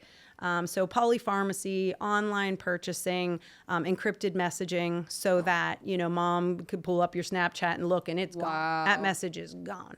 And if you meet them somewhere else, like on Instagram or TikTok or something that's not a disappearing message, chances are they're going to move the conversation to an encrypted app, WhatsApp or, you know, Snapchat or something fairly quickly in that conversation because they want it to be disappearing. But there are ways around that. The DEA can they can find those conversations. They're discoverable in a lot of cases. Like Coops, I think Coop. You guys, Yes. Harold, the DEA did a great job. Somebody just had a little bit of a, hey, we need to look further into this accidental death kind of thing. And they did a great job. And I believe there's 6 people in jail about that right now. But anyway, so I'm seeing those trends. I'm seeing that kids have a lot of questions. Yeah. They have a lot of questions and they want answers. They're also a little nervous to ask. So for instance, I do a 10th grade health class. I have that coming up in a few weeks where I'll have the class the whole day, right? So say that there are 300 kids in 10th grade, or I think it's 350, there'll be 7 classes and they'll all come through what we call the LGI or large group instruction. And I'll have a talk that's like drugs, alcohol in your body, that kind of stuff. And I'll kind of break it down into the top tier stuff. And then I'll be like, okay, what questions do you guys have? Well, it would get real quiet sometimes. And you'd have chattier groups than others. Or they'd be like, well, they tell a story, my aunt, this or that, or I know somebody that died. But I really wanted to know the real questions. So last year, what we did was we let them submit anonymous questions ahead of time. Smart. Those questions were amazing. I actually have a series, and I still haven't gotten through all the questions from last year because I had 300 and some. Yeah. But every kid was allowed to submit a question about drugs it was completely anonymous. And so I used that time, since we didn't have the question and answer then, I was able to just like put up the most common questions I saw and the most common answers. And I did it online, like a question and answer where I would continue to answer those. I used that extra time in the class to do a mock overdose. And I did that with each group. And let's be honest, they did not know anything about what to do going into that. And they walked out of that classroom knowing how to save life. Wow. And each time I would have like a naloxone that I had, like you can like, okay, let's all look at it, see what it looks like, whatever it's in its packaging. And I was like, hey, by the way, if there's anybody who has somebody that you're nervous about, you're worried about, you're in that crowd, whatever, if that naloxone doesn't come back up to the front of the room, it's fine. I don't want to see it. I'd rather it be in the hands of somebody who's worried about somebody. And every time I never saw the naloxone come back. It never came back, every class. Wow. So somebody was worried about somebody and took it. Oh, geez, that scared I was like, what is that? Is that a dog? That's my dog. Hi, doggy. Just woke up. But yeah, so they're questions they want to know, they want to help, but they don't know how if we don't teach them. Sure. And, there was a letter, I don't know if anybody knows about this because there's not enough attention about it, I don't think, but there was a White House letter to schools about a year ago that said, it really pushed the importance of teaching kids about what an overdose looks like and what to do in a crisis. And it was supposed to be, going out to all these schools. But I had a school last week that canceled the talk because they only had one family RSVP. Horrible. And it was me. It was a police officer who lost her son to a counterfeit pill and a DEA agent. And the 3 of us were going to go and do a panel and I worked my tail off this summer to get a good turnout in my own community for our One Pill Can Kill talk. And we had a good turnout. We had like 120 people, which for June in a high school kind of thing, I thought was really good. But I can't stress to all the schools how important it is. And, I'm like, I feel like the Aaron Brockovich of illicit fentanyl. Yeah. Because I'm like knocking on doors in the rain and at the community center. And I'm like, hey, here's a flyer. But a lot of events that have had good turnouts, it's because of that networking. It's because I'm showing up at the police station saying, hey, we're going to feed you guys. Hey, invite your EMS, your fire, your whoever. Tell them to tell their kids. When I have a really good turnout, it's because I hustle to get people there, and I'm posting it on my Facebook and Instagram. Next week we have one that we've been working really hard to advertise, so to speak, and I think we're gonna have a great turnout. But it hurt my feelings that one got canceled at the last minute. I'm like, well, we only had one family RSVP. I'm like, okay. And it was an hour away. And, I've driven everywhere from across the state to wherever to do the talk. And I'll do it free of charge. If somebody says, what can I pay you? I'll say, hey, if you want to donate to the scholarship, like that's great. But I, typically those, schools, communities, those kind of things, they're free talks. But you can't convince them how important it is sometimes. And that's hard. But I don't know if I answered your question. No, yeah, you the trends with the kids. Okay, completely. Good. Like it's scary, especially on a social media aspect, but also too, what's unfortunate is, and how much more important, I think, even just for like myself, for us, knowing how important it is to continue to use like our platforms and the podcast and our social media, because what I've noticed from just what you just said within your community, and you're a doctor, so you're not speaking as this hoo-ha. It's actually you're double board certified, bringing this to somebody so that it's awareness of how deadly this fentanyl crisis and one pill can kill can actually come knock at someone's front door. And people have this, I think, delusion that it's not going to happen to them. Right. That, ladies and gentlemen, is a lie. Right. Because it is here. And they need to look at the stats too, because Completely. the majority of kids dying from illicit fentanyl are dying at home, and the parents are finding them. That's horrible, but it's getting delivered like a pizza. Well, and they're not thinking they're taking fentanyl. Right. That is also the other problem. Yes. Is that, they're thinking they're taking an Adderall pill. They're thinking that they're taking a Percocet, Right. like his son-in-law. They're thinking that they're taking anything other than, or they're buying an 8-ball of cocaine. No. Right. They're doing it and having no idea that fentanyl is in whatever pill that they think that they're purchasing or whatever illicit drug that they think that they're doing. It's like, no. No. In the West, almost 80% of all fentanyl seized was in pill form, like out here in the West. That's huge. That's huge. Nationwide, it was 49%. But can you imagine? No, I can't. All the fentanyl that's around, and it's in these little pills that, to your earlier point, it wasn't shards of meth. It was Right. cute little powder, Easy. Pop it. You're done. It looks so safe, and they think that it comes from, they associate a pill with a trusted source, like Completely, a doctor, which is insane. or a pharmacy, and so they trust it. One of the, I work a lot with Song for Charlie. That's a nonprofit that is in memory of Charlie Turner, and it's specifically to raise awareness about counterfeit pills. That's their whole purpose. And so one of the kids that they speak of, because the parents now work for Song for Charlie, Cal Epstein, he had Googled, when you look at his Google engine, search engine, he had Googled how much of this, I believe this was supposed to be like an oxycodone. So it was one of the M30s, the blues. And he had Googled like how much oxycodone for, and he looked up his weight to see how many milligrams, because this apparently said a 30 milligram. And he had looked up to see if it would interfere with his like Wellbutrin or whatever antidepressant he was on. And there was like a series of questions. He was trying to take what he thought was a real pharmaceutical pill in a safe dose and make sure that he didn't want to die. You know, the kid was trying to maybe escape or treat pain. Totally.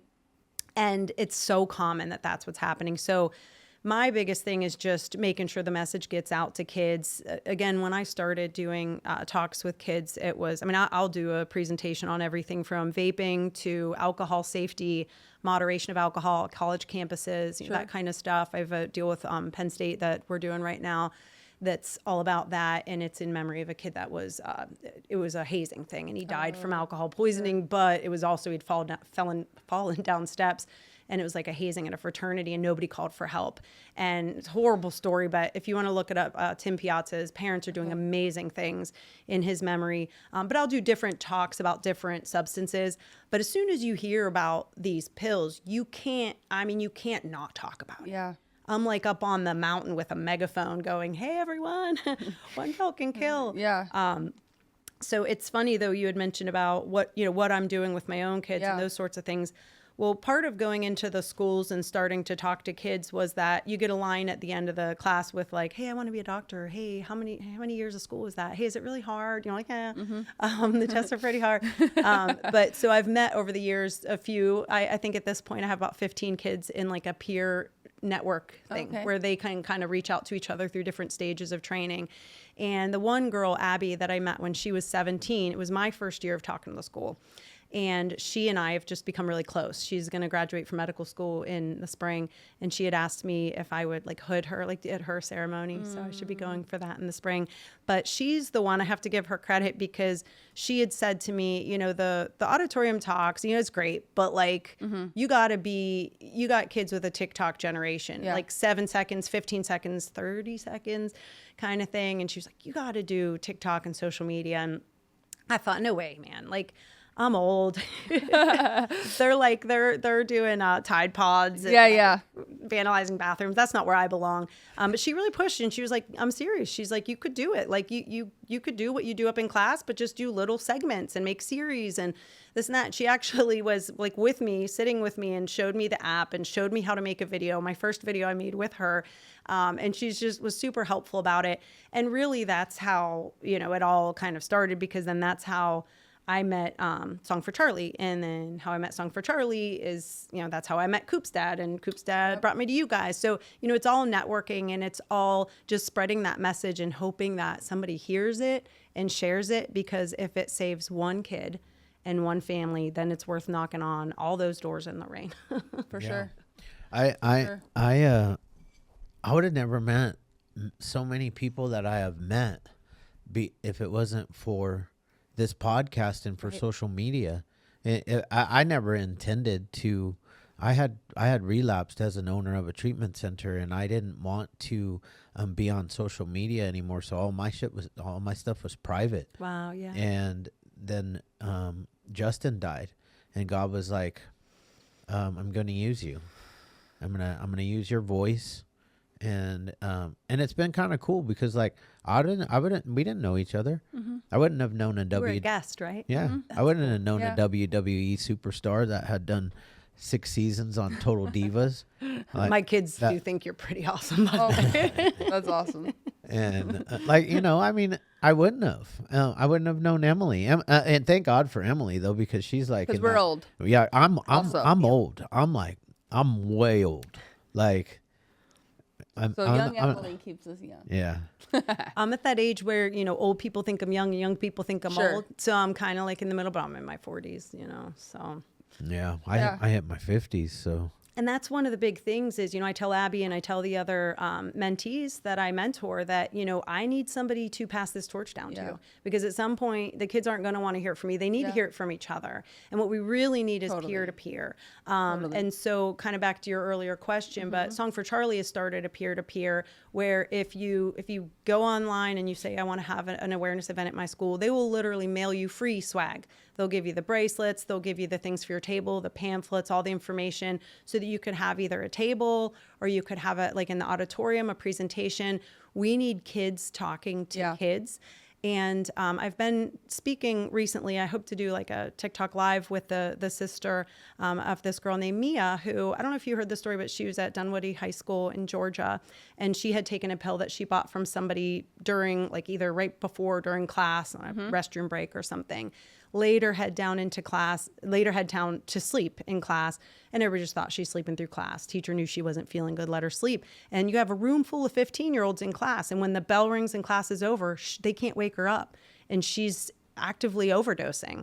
So she ended up dying, and they locked down the school, and the minor who sold her that, because it's all in her phone. She just told somebody, I'm buying a pain pill off so-and-so. Like it was boom, boom, boom. They arrested the guy in the same, I'm saying guy, I don't know, male or female. But they arrested the other kid within a couple hours of this whole thing. And she ends up going to the hospital, but they were not able to save her. Well, listen to this. So one of her friends I know it's heavy that all those kids are traumatized, right? For sure. Like, the bell rings. Totally. So one of her friends was so upset by this that nobody knew what to look for or whatever, that she started a school-wide educational thing. And don't you know they just had another very similar thing in August, the beginning of the school year, same school, same type of situation. Somebody overdosed in school, but because of her work, they saved that kid. Wow. And, that's my big point, is that we're empowering the youth because they're getting screwed. To your point of when I was a teenager, we tried a couple stupid things. Fortunately, none of it did I love enough to not pursue, what my specific goals were at that time. But now today they're dropping dead. Yeah. And, there's a lot of hypocrites online that like to say rude things about like, oh, it's that kid, it's survival of the fittest, it's their fault. They did this, they did that. I bet you those people that are saying that did something as a teenager that today would kill them. I would bet on it as well.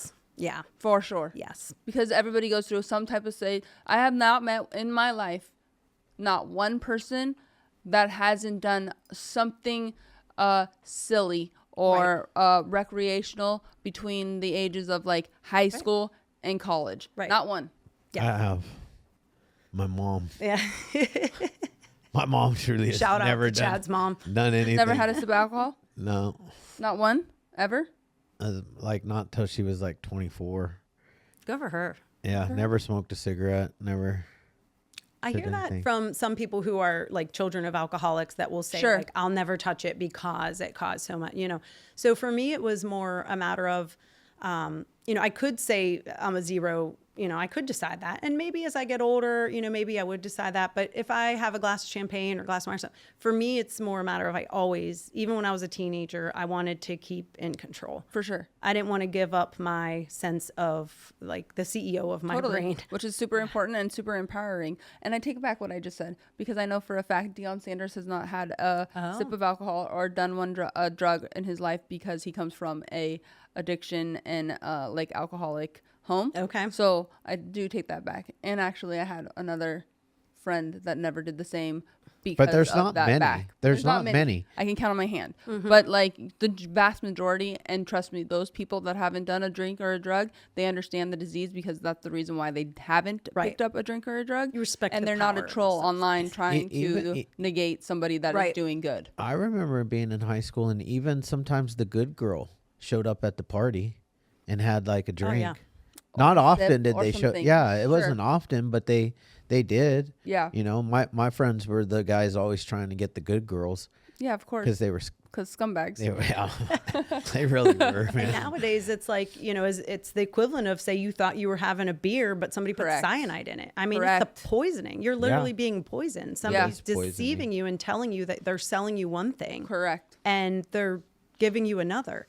And they don't care. You know, that's the thing is people always ask, like, why would they want to kill their customers? I'm like, well, if you look at the DEA numbers, your average pills, one of them could have like 0.9 milligrams of fentanyl and one of them could have 10 milligrams of fentanyl. It's, you know, it really is a Russian roulette. You don't know what's in there, how much is in each one. Sometimes kids split a pill and one kid drops dead and the other one has the dud half. They get nothing. And so it's not that their intent is, you know, let's do mass murder, unless maybe, you know, maybe there's other countries that don't like us that don't care if the young, healthy Americans aren't able to be, you know, our military or whatever. I think there's that too. Sure. But you know, your average plug or drug dealer, I think that they pretty much want you to get addicted. Yep. Right. And get hooked on them. Which reminds me, about a year ago, so I mentioned I had a couple back surgeries last year. It was, I guess, March. I remember I was laying there in pain. That's why I remember this so clearly. This message I got, and I usually don't take like a cold call DM from somebody on TikTok. Yeah.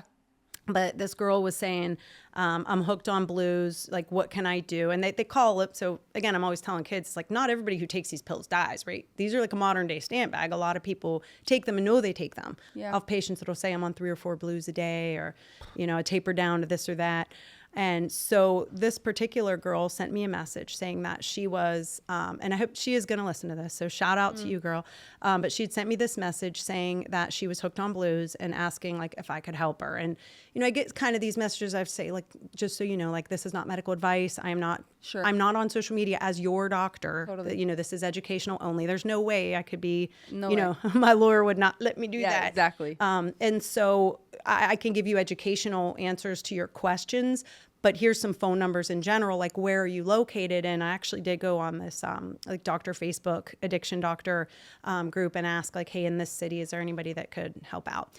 And kind of going back and forth, and she started to tell me about how she was struggling because she still lived at home. And I'm thinking, oh, okay, because she said she was a senior, so I'm picturing college. And then I said, well, does your campus have any resources? And she said, senior in high school. I thought, oh my God. I'm like, is she even 18? And I'm sitting here having this conversation. I'm like, you need to tell your parents. And she's like, oh no, my dad's an alcoholic. Like, he's abusive. My parents are always fighting. Like, this would be the nail in the coffin. I'm actually still getting straight A's. Like, nobody knows this is happening. And I was just like, the voice in my head is just saying, you got to get her to tell her parents. And I kind of painted a couple scenarios for her. I'm like, do you have siblings? She said, yeah, I have a little brother. I'm like, what if your little brother walks in and you're dead? Like, because to Chad's point, like, sometimes it's more about what the impact is on the people they love. I couldn't maybe get her to reach for help for herself because she wasn't feeling that she deserved it, which she does. Sure. But when I said, like, what if your little brother, like, that would scar him for life? Like, you wouldn't want that to happen. No, that would be horrible. Well, what about your mom? What about this? And, you know, I just kind of started to talk to her a little bit. And then I'm sitting there thinking, like, boundaries. Hello, I don't know. Like, she's 17 or something. I'm a mandated reporter. Like, what do I even do? I don't know her real name. So I started to get nervous, but I just really just kept on. Like, you got to tell your parents, because no matter what happens, you need to get help. You deserve help. You can do it privately.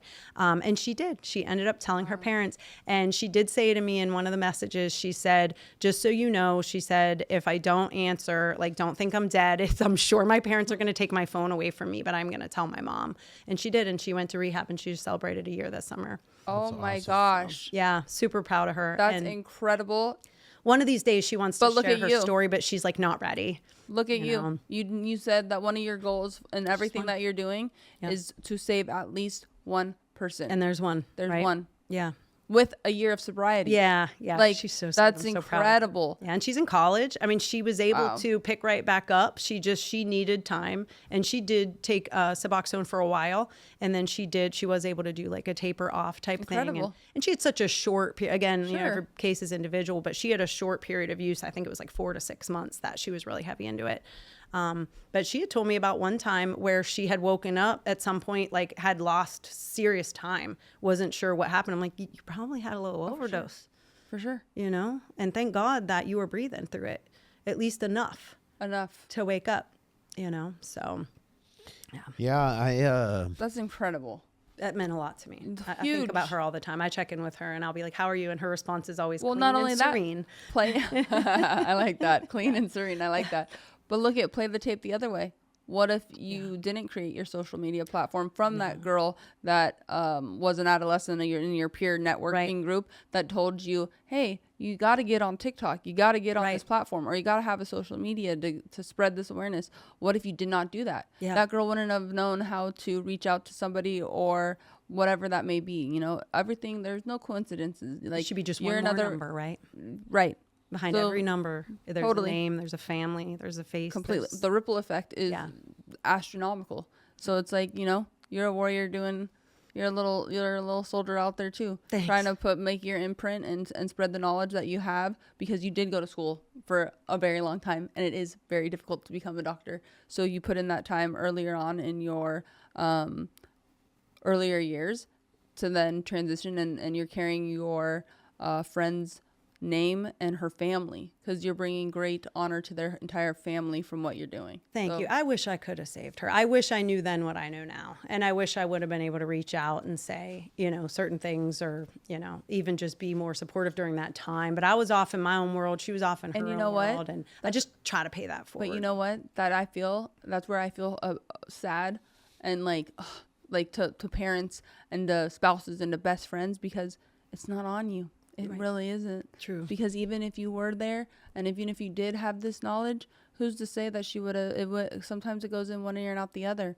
So I get it, because, obviously you have a loving soul and you loved your friend, but it's always on to the addict and alcoholic to make that move and to make that choice to get help. And it is one of the biggest reasons too. I really try to make sure kids know about the Good Samaritan law, because if you call for help because you're worried about somebody's medical emergency, you are immune from prosecution for using or possessing drugs or alcohol. And it's so important to know that, because Tia would be alive today. The people that were with her tried all the stupid stuff not to do, ice down her pants, all the stupid, urban myths that don't work. What works is calling 911 and giving Narcan if you have it. And the Good Samaritan law will protect you from getting in trouble if you do that. That is such a huge, massive, because a lot of people are so scared to do anything. Yes. And so instead of doing, they just run away. Right. And then somebody either dies. Right. I just learned, I knew about the Good Samaritan law, but it got reinforced 2 weeks ago. My husband and I went to like a charity event for our veterans, because a lot of their stigma with those men and women in service and in uniform. You guys are doing so much on that front, by the way. I've been listening with the military, and just for trying to be a voice, amazing. just to continue to spread messages where these guys, they suffer in silence, whether it's addiction or PTSD. But anyways, the point is, we had taken an awesome course, and we learned how to tie a tourniquet, and also, pack a wound. Stop the bleed. There you go. And so we learned where after you get certified and everything, they make the big announcement where, just so you know, you are protected, because that was one of the questions by one of the individuals that was in the class. What if we like mess up, or usually, Will I with be the sued? will I be sued?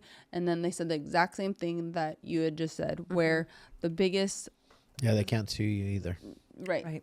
because of the Good Samaritan law, where I would much rather have somebody stop and try to help an individual stay alive instead of run away. Right.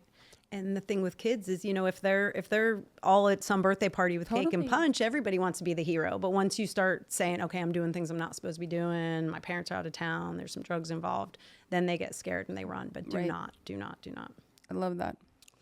Yeah, I feel you with that. With that, guilt, because I own drug and alcohol treatment centers, and I even knew that my son-in-law was struggling a bit because my daughter talked to me about it, and sometimes I think back, could I have done more? And I mean, the answer is yes, I could have. Right. But would it have changed anything?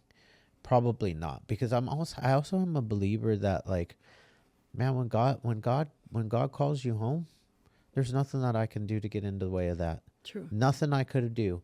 And I'm an addict too. And I did a lot of drugs. I did heroin. I've done some stuff. I also had a conversation with God. I don't know, not that long ago, to be honest with you. The podcast was up and running and doing well. And then one day I was just like, God, why am I still here after everything? Because what I did was way more than what he ever did.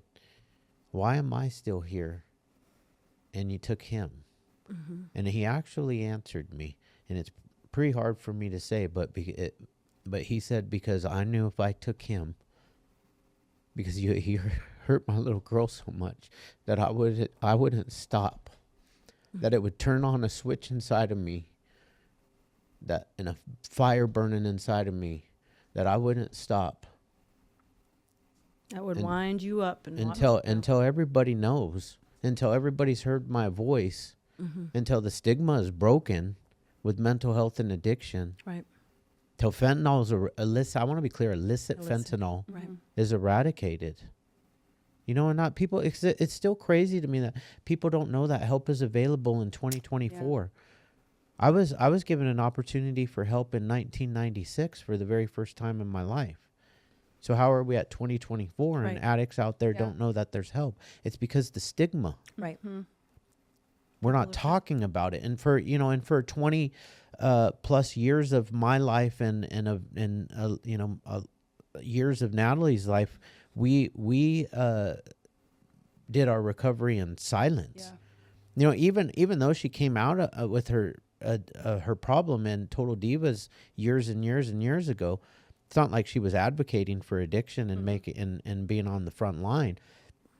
And it forced me to join a movement called Recover Out Loud. I love that. Mm-hmm. Because eventually everybody's going to hear us and know that, you know what, you can call Chad, you can call Natalie, you can call Hopeaholics, and just you call you lots of people, because it's a mentor, movement, right? Setting the example that it is possible, and that it's okay, and that you can that there's some pretty badass motherfuckers out there that have that same problem, and we're not afraid to walk around with that disease, having that disease. Right. Because it's not just the disease of addiction. What I have is a mental health problem. Yeah. The disease or the addiction or the substance use, let's just call it substance use disorder, that is actually just a mere symptom right? of what's going on with me. My problem is this thing in between my ears. It tells me some junk. And you know what? If I open it back up and I do those drugs, man, immediately those neural pathways that were originally forged, they're right back. Right. And I no longer have a choice, and I'm living in that primitive part of my brain, my frontal lobe, it just shuts off. That's exactly what happens. Yeah. And I will not eat, sleep, Work, have sex, shower, shave, shave. I won't. None Brush of your those teeth. things. Because it becomes number one. Because Number the one thing priority. that takes over, like, I don't know if any the people out there that are always like, oh, it's a choice. I don't know if any of those people have ever truly been starving. I doubt it. like starving hungry. Because, you know, just for food, and an addiction is 100 times more powerful than your desire for food. People kill people when they're starving. They do. Yeah. You'll eat another human being if you're starving. If it comes down to you're for going to sure. die. Yeah. And that's And that is where addiction lies. And until you can, and it is a disease of the brain.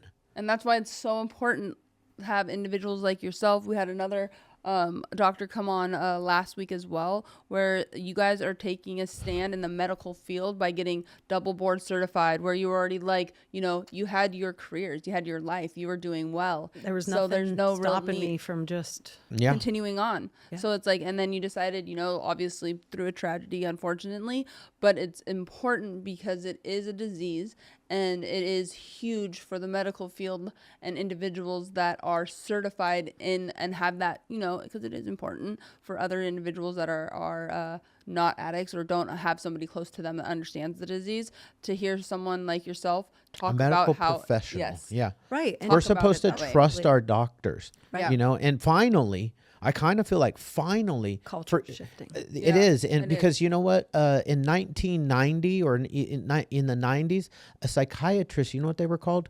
Quacks. Oh yeah, you're right. Right. They were called quacks. Psychiatry is a respected profession now. Absolutely. Yeah. You know, so we there's a can shortage of break stigmas.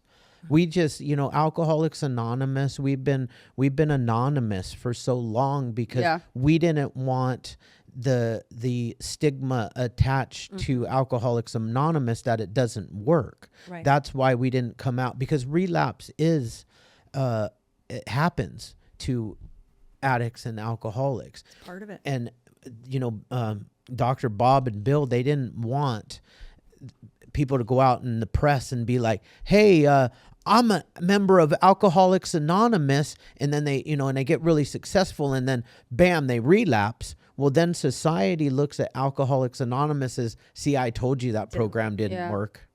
That's a good point. I never actually looked at it from that perspective. Oh yeah. Yeah, I talked to my sponsor about it because like I was like, you know, because she was like a little bit worried about me coming out on a reality show. Right. But I don't really talk. I talk about my personal journey. I don't talk about anybody else. And same with I don't. Brad. Yeah, we Like, don't. we I don't don't talk about like we're not rarely a do part I. of. We just talk about what we I'm did not in our tools. up here your own on story. this Yeah. representing Narcotics Anonymous. That was that's my program that I use in my life.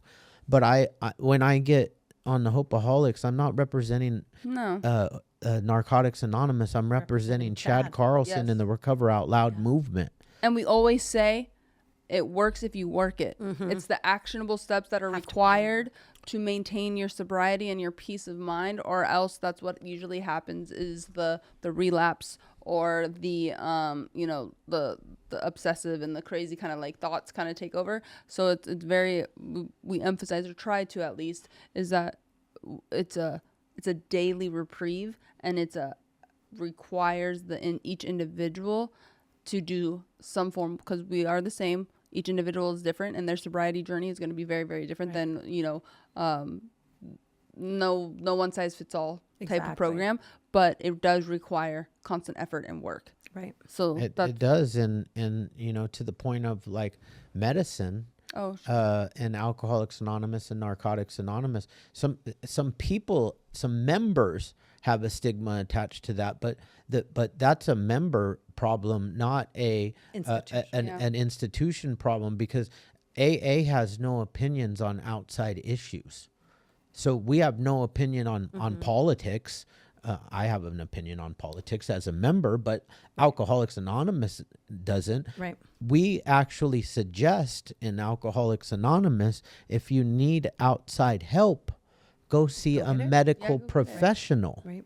Go see so to the point of, I just want to kind of reiterate what I said when the last doctor was on here, because he said some of his patients that are on Suboxone go to, you know, AA or NA, and they tell them you're not sober. Right. Oh, yeah. I hate that. That I first do off, too. I want to be clear, because I want your listeners to hear this too, to the fact that that is also a member problem, because Alcoholics Anonymous or Narcotics Anonymous has no opinion on what or no medical degree to be even telling you what you can and can't. That's between you And your doctor. your doctor and your sponsor. You should always talk to your sponsor about stuff too. Right.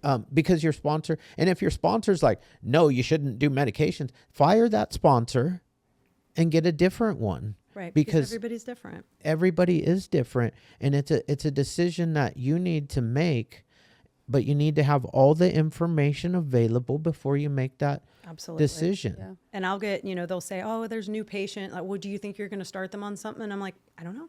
I don't know yet. I have to meet them. Totally. I have to talk to them. I want to know what their goals are. And one of my favorite things to tell people when I first meet them is, and it's true, your goals become my goals. Sure. It's not my goal for you. It's what's your goal and how I can help you get there. Like, I have some tools and some education and some abilities that may help you on your path, but it's your path. And if you said, I absolutely don't want any medication, I want to do this on my own and this and that, okay, let's work with that.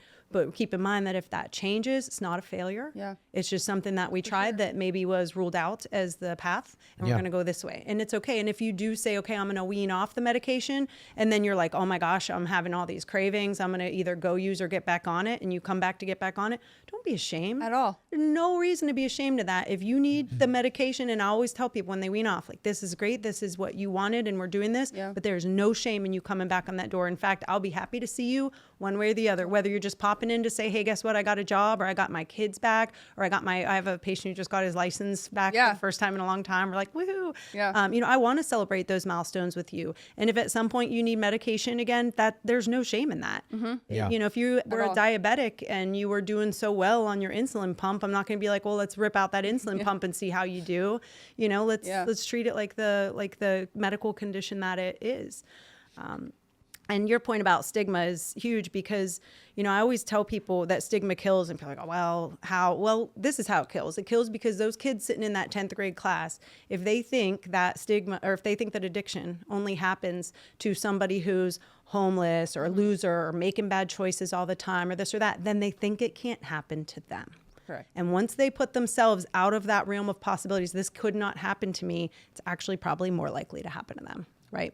Because they're going to push those boundaries. I feel that I had a little bit of a protection in that I knew it could happen to me.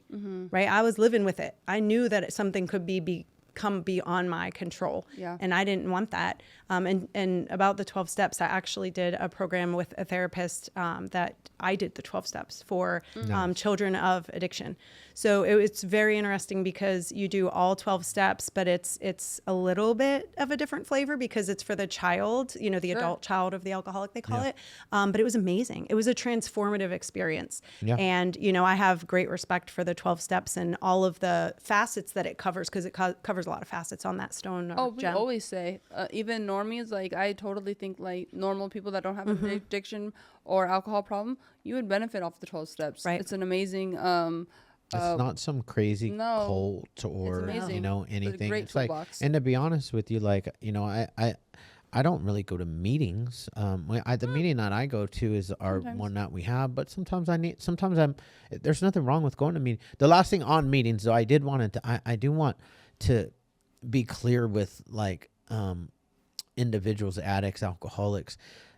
The meetings aren't a place to share your personal stuff with anyways. It's not a spot to go. The Alcoholics Anonymous meeting isn't a place where you go in and you raise your hand and you're like, my doctor just put me on Suboxone today and blah blah blah. That's not, you can, but it's not necessary to talk about that. That's something that you continue talking about with your doctor, you talk about with your sponsor. So the 12 steps is where you share your experience, strength, and hope. Or if you're having like a real problem, like you can't figure out how to get through this day, this problem that I'm having today, that's a place to kind of, put that out there to the group. And then after that, you sit and you listen because a lot of times God gives you the answer through the group. There's probably a member in there that has had that exact same problem. And had the same question. Sure. And has walked through it and actually has the solution on how to do it. We don't give advice in Alcoholics Anonymous. We just share our experience. Love and support. Yep. Love and support. That's what it's all about. Yep. That's it. Yeah. You had mentioned earlier about, prevention, and then you mentioned about normies, which I always think is cute. And you say normies because I'm like, I guess I'm a normie. But I think that all kids should be offered all the things that we offer in recovery before they ever need it, right? Yeah. We all should For be sure. talking about our feelings. We all should have, that How to manage. all the things that we're saying, like go out, take a walk, get some sunshine, think about what you're putting into your body. Why wait till there's a problem? Yeah. Preventative. And and so when it did become a medical specialty, it's through the American Board of Prevention Medicine. So it's actually a preventative specialty, technically. nice. Addiction medicine Nice. is the ABPM. Yeah. Yeah, American Board of Preventive Yeah, we Medicine. need to learn that. We're stuck in the social media stuff. Like, something doesn't go your way. Like I can give you an example. It's funny. I'm sorry. I don't know if I should say this one. Do it. Probably not. Do it. I'm gonna do it anyways. Do it. But it's not the spot to go to just scream into the phone because you didn't like the results of something. I'm gonna Right. leave it at that. Because I don't want to offend anybody. But I'm unoffendable. you don't have to have a meltdown. Rah! You know what I mean?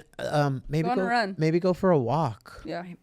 Maybe talk to somebody that has walked through other. Let's talk about the elections that didn't go their way, Right.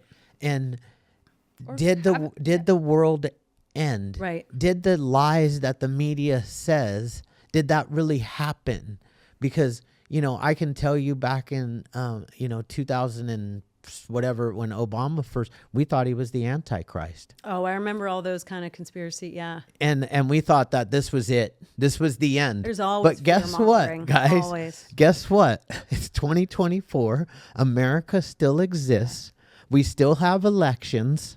They're Right. still going to happen. And I'm grateful that everybody gets their chance to Everybody vote. gets a Completely. chance to You vote, know? and it'll happen again. Right. It will. Stop listening to the fear mongering and trust. Somebody told me something once when I was a teenager, and I kind of took it with me. And this person had said, nothing in life will ever be as bad as you fear or as perfect as you Sure. fantasize. Sure. And that always kind of kept me grounded when you think about it. Like Sure. even, you're picturing a vacation. You're like, it's going to be Oh, yeah, perfect. yeah, Well, yeah, if you yeah. think that you can't, get a sunburn and ruin your massage, or that you can't have a room that smells like mold or something, Yeah. then you're setting yourself up for disappointment. But also to the other side, if you're so afraid of what's going to happen and you don't take that moment to be grateful and mindful, because I can't tell you which verse it is, but it is in the Bible that you can't be anxious and grateful at the yeah. same At the time. same Yeah. time, Right? yeah. That's Yeah. one of my favorites. And I always remind myself of that whenever I'm feeling anxious about something. Just be grateful in this moment and the anxiety will dissipate. And so, I just try to focus on those sorts of things and be grateful that we have the option and that we all can Totally. express our views and our preferences and cast our vote. And you're right. It's not the end of the world. A lot Yeah. of people don't have that tool that you just talked about, though.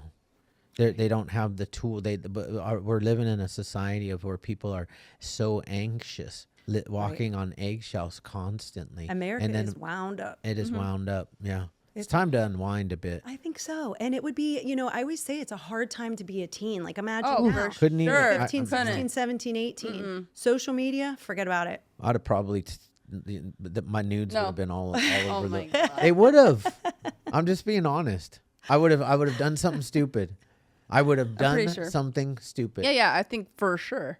Well, I was thinking about For it when I sure. heard one of that Katy Perry song where she's like pictures of last night Oh, ended yeah. up online. And I'm like, that's beautiful that we didn't have to worry about Right? that in the 90s Yeah. or early 2000s. Looking I a mean, fool. you Looking know, a mess. Oh, yeah. At best, your friend had a Polaroid Right. camera. Yeah, totally. You know? For sure, at best. I still remember when you would be like, somebody would take their disposable camera. Oh, yeah, me too. And it'd be like a group picture. Be like, I call doubles because you Yes. could order doubles. Yes. And then it'd be like, oh, she called the double on Yep. this. But you waited like days to Yeah. see Yes. those pictures. Now it's like you instantly see if it turned out Yeah, right and or it's getting- not. Well, not only that, but you're literally either posting them up on social media immediately, or Well, you're sending them they're to taking like a group. they're taking 80. My daughter's phone storage is like full. I've had my phone for Oh, no, mine's many not- many years. And granted, Mine's out of mine's control. mine's pretty high. I've got Yeah. 20,000, but my kid's at like 50,000, and like they haven't had a phone anywhere close to as long as I have. I've taken a lot of pictures this week, I have to say. Not only thank you for this opportunity to meet you guys and talk about all these important topics, but I've had a beautiful week with my family. That's awesome. I brought my kids out. We went to Legoland. Amazing. We drove the shore. We went to, what's the name of the place? It's outside of San Diego yesterday. Jola? Oh, La Jolla. That's it. La Jolla. That's it. Yep. With the little La Jolla. sea otters. And Yep. it was so nice. And I was just thinking when you said about how many pictures, I took a lot of pictures. Yeah.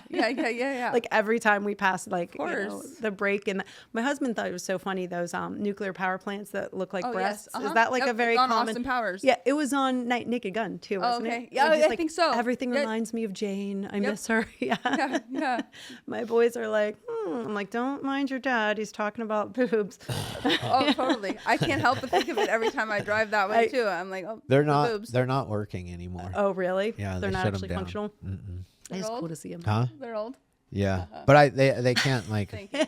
Oh, the boobies. So they're sagging now. Yeah, Yeah, exactly. they're sagging a bit. They've been in the sun for so Yeah, long. they need a Yeah. lift. They need a lift. Those things have been there forever. I definitely remember Yeah. them from Naked Gun. I'm literally like a child though. Like, so your husband. Shout out to your husband Yes. for calling them boobs. You Like- would love my husband. Yeah. You would too. He's a hunter. You're a hunter, Oh, right? yeah. Yeah. Yep. Yeah, he's a hunter. I'm probably taking him away from a little bit of hunting this week, but it's just been such a nice kind of getaway from everything. Things have been pretty busy, with a lot of schools have been asking for the talks, and you feel like you're working full time and your mom, and then you're on top of that kind of like traveling Sure. to just on tour almost with the talking, but they're not sick of hearing me yet. I'm just going to keep talking until you never know who. Even, the one we had like 10 or 12 people show up and we had traveled like 115 miles each way to go. And that's always sad because you think of the people you could have reached. But if there's 10 or 12 people in that room, I always remind myself, if one, tells 10 and Totally. 10 tell 10 and, or if it just helps one person in that room. So Do you ever get nervous public speaking? part of my recovery as just an adult child, an alcoholic, is to focus on acknowledging my emotions and processing them, because when you're growing up that way, you kind of stuff them all the time. And so I do get nervous, but I do sort of a little bit of a meditation where I kind of tell myself there's a very fine line between being yeah, excited and being sure. nervous. Yep. And so if I kind of channel that to an excitement, I'm very excited. Like I was very excited to meet you guys. I was very excited to come here. Then, that kind of feels less. But do I get nervous? Yes. And I would say this morning I went to put on eyelashes. Like I was going to do some glue-ons because I was Yes. like, it'd be a nice added For touch. sure.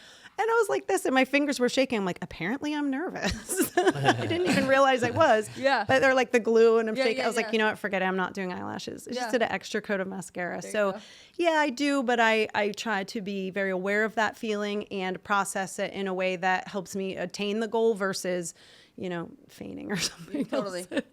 I've never died public speaking. Good point. I felt like it like a couple weeks ago, but for the most part, I love it. Mm-hmm. Like but her and I are so similar. Think about it. She's a WWE wrestler. I know. Has wrestled in 110, the biggest one, about 110 Yeah, or so. I'd say 110,000. 110,000 people live. Also, not just live, but it was also broadcast live. Was that like SmackDown or what would WrestleMania. be the biggest one? WrestleMania is like our Super Bowl WrestleMania. Oh, You did a wow. WrestleMania? in Dallas. You did a WrestleMania in Dallas Mm-hmm. in front of, how many was that one? 110,000. Were you nervous? Oh, yeah. Every How time. did you channel it? Just, Same thing. yeah. I'd tell She she did the says- same thing. I channel it into like, I think nervous is great. If you weren't Right. nervous, then that means you don't really care. Right. And nervous comes from wanting to Do a good job. do a great job. The gift because- of fear. Completely. And I try to channel it with excitement and gratefulness. Mm-hmm. So like, and also I've noticed the biggest fear usually is if I'm unprepared. So if I'm prepared, I'm like, yo, let's go kill it. I Thank got you this. God for this opportunity. Time for me to go. The only shine. 2 times I've ever messed up, I didn't prepare. Both times I thought I had it. Oh, Boom. really? But that's the I thing. thought I That's had the it. problem. it's amazing to be able to like understand why. Like sometimes Right. and you learn for the next time. Well, and we're very similar. So like I kind of feel like I kind of have been in his brain because it's kind of similar to mine. Yeah. And I'm like, I know exactly why, but he just has to get there on his own to figure it out. And he just said it right now. It's like when we think, especially addicts or alcoholics, like we got this shit. Oh, right. God says, Haha. Yeah, I'm literally not gonna. hilarious. He'll show up late for me, is what happens. Yeah. He'll show up. You know, as long as I don't leave and run off and friggin' completely Be dramatic and like, whoa. ah, because I was screaming inside at myself. Couldn't even tell a story. It was funny. But eventually I was able to tell a story, and then apparently I went way too long. I should have stopped like 20 minutes Was before. this the Dr. Phil thing? No, the Dr. okay. Phil I thing. saw I was, that. oh That was my fine. God. I saw that. It was excellent. I So- was, we were both, I was really nervous, but I only had like a 3-minute part. So Everybody really just did amazing. So like, I feel like we all killed it with like the Everybody really killed small amount of time that each individual had, because you know everything is like a time frame. And every single person that was like, you know, we were all super grateful to even like be included in that type of conversation. Right. But everybody did really good. I mean, him and I are always like nuts, and then we get it together. We'll like pray really quick, and then you know this is like totally not in our hands. Like this is like we're just little vessels, and we just hope that we don't shit the bed and embarrass ourselves and our families. That's really what it comes out, and hopefully that we make sense and really get the message out there, because that's really our ultimate goal. But it's funny because his whole thing that he's talking about is, I told him, I'm like, dude, out of all the places to like whatever stumble a little bit at the beginning and then like go on a little bit way too long. a little bit way too long. Timing is hard. Well, you got to have a clock. Yeah, you have to. clock. We didn't have a clock, because once you get going, it's possible. You're like so the first 5 minutes felt like a half an hour to me. Right. And then my actual 50 minutes that I talked, which should have been only 30, felt like 5 minutes. Yeah. So when I do like continuing medical education, they'll have like your PowerPoint slides, and then they have your notes. So you can see your notes and your slides, and then it has a timer, Which is and also it's going important. backwards. And so I noticed in the beginning, because I tend to be a fast talker, I try to slow myself down, you know, and then as it gets to the end, and I could tell that change in speed. So for me, that's one of my biggest challenges is keeping a steady pace Throughout the whole thing. Yes. And sticking to, if they say you have 30 minutes, I have to stick to a script, because once I start deviating and telling stories, I'm having a great time. But I didn't get through the last 10 slides. Yeah. Totally. And it's like when it comes to speaking, it's all like, you know, trial and error, and like learning and then seeing what's right. And it's like, you just have to get out there, and then you're going to learn through uncomfortable situations, which I've gone through 700 million. He just hasn't been right there witnessing it. And so it's like hard for perfectionists. I hope to never have to witness me you following. Flubbering. I don't think so. I think Jonathan's like whipped me into shape a little bit too much. I had to whip right? myself into shape. Like, I'm never gonna do a talk unprepared. Yeah. Right. You know, huge. even if I'm doing the same talk, I'm going to read my talk, because even sometimes I get up there and I'm prepared, and what I do is actually nothing that I even prepared for. That happens to me, but that's like great. That's Still a beautiful product. That's God speaking, right? Mm-hmm. But to get up there and not know my story that I've told 15 million times. Like your testimony. Yeah. Like you still should at read this it. Okay, so amazing podcast. Yes. I feel like Emily's killing me at the moment because we have another Sorry, one. we're probably going too long. But that's incredible. Like, you're incredible. What you're doing is absolutely a necessity, and we appreciate you coming in. This conversation has been amazing. Thank you. And I hope it saves one kid. no, it will. Why did you do that? It will, because Emily's having a heart attack. But thank you so much to you, your family, and you know,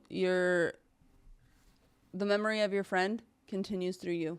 Tia, thank you very much. Yes. And Justin, of course. Yes. Yeah. So appreciate you, and I can't wait, because I already have things in my mind for us to continue to spread the awareness. I would love to. I'd love to collaborate with you guys Yes. and help in any way that we can. Your followers can find me Addiction Talk Doc. That's my TikTok.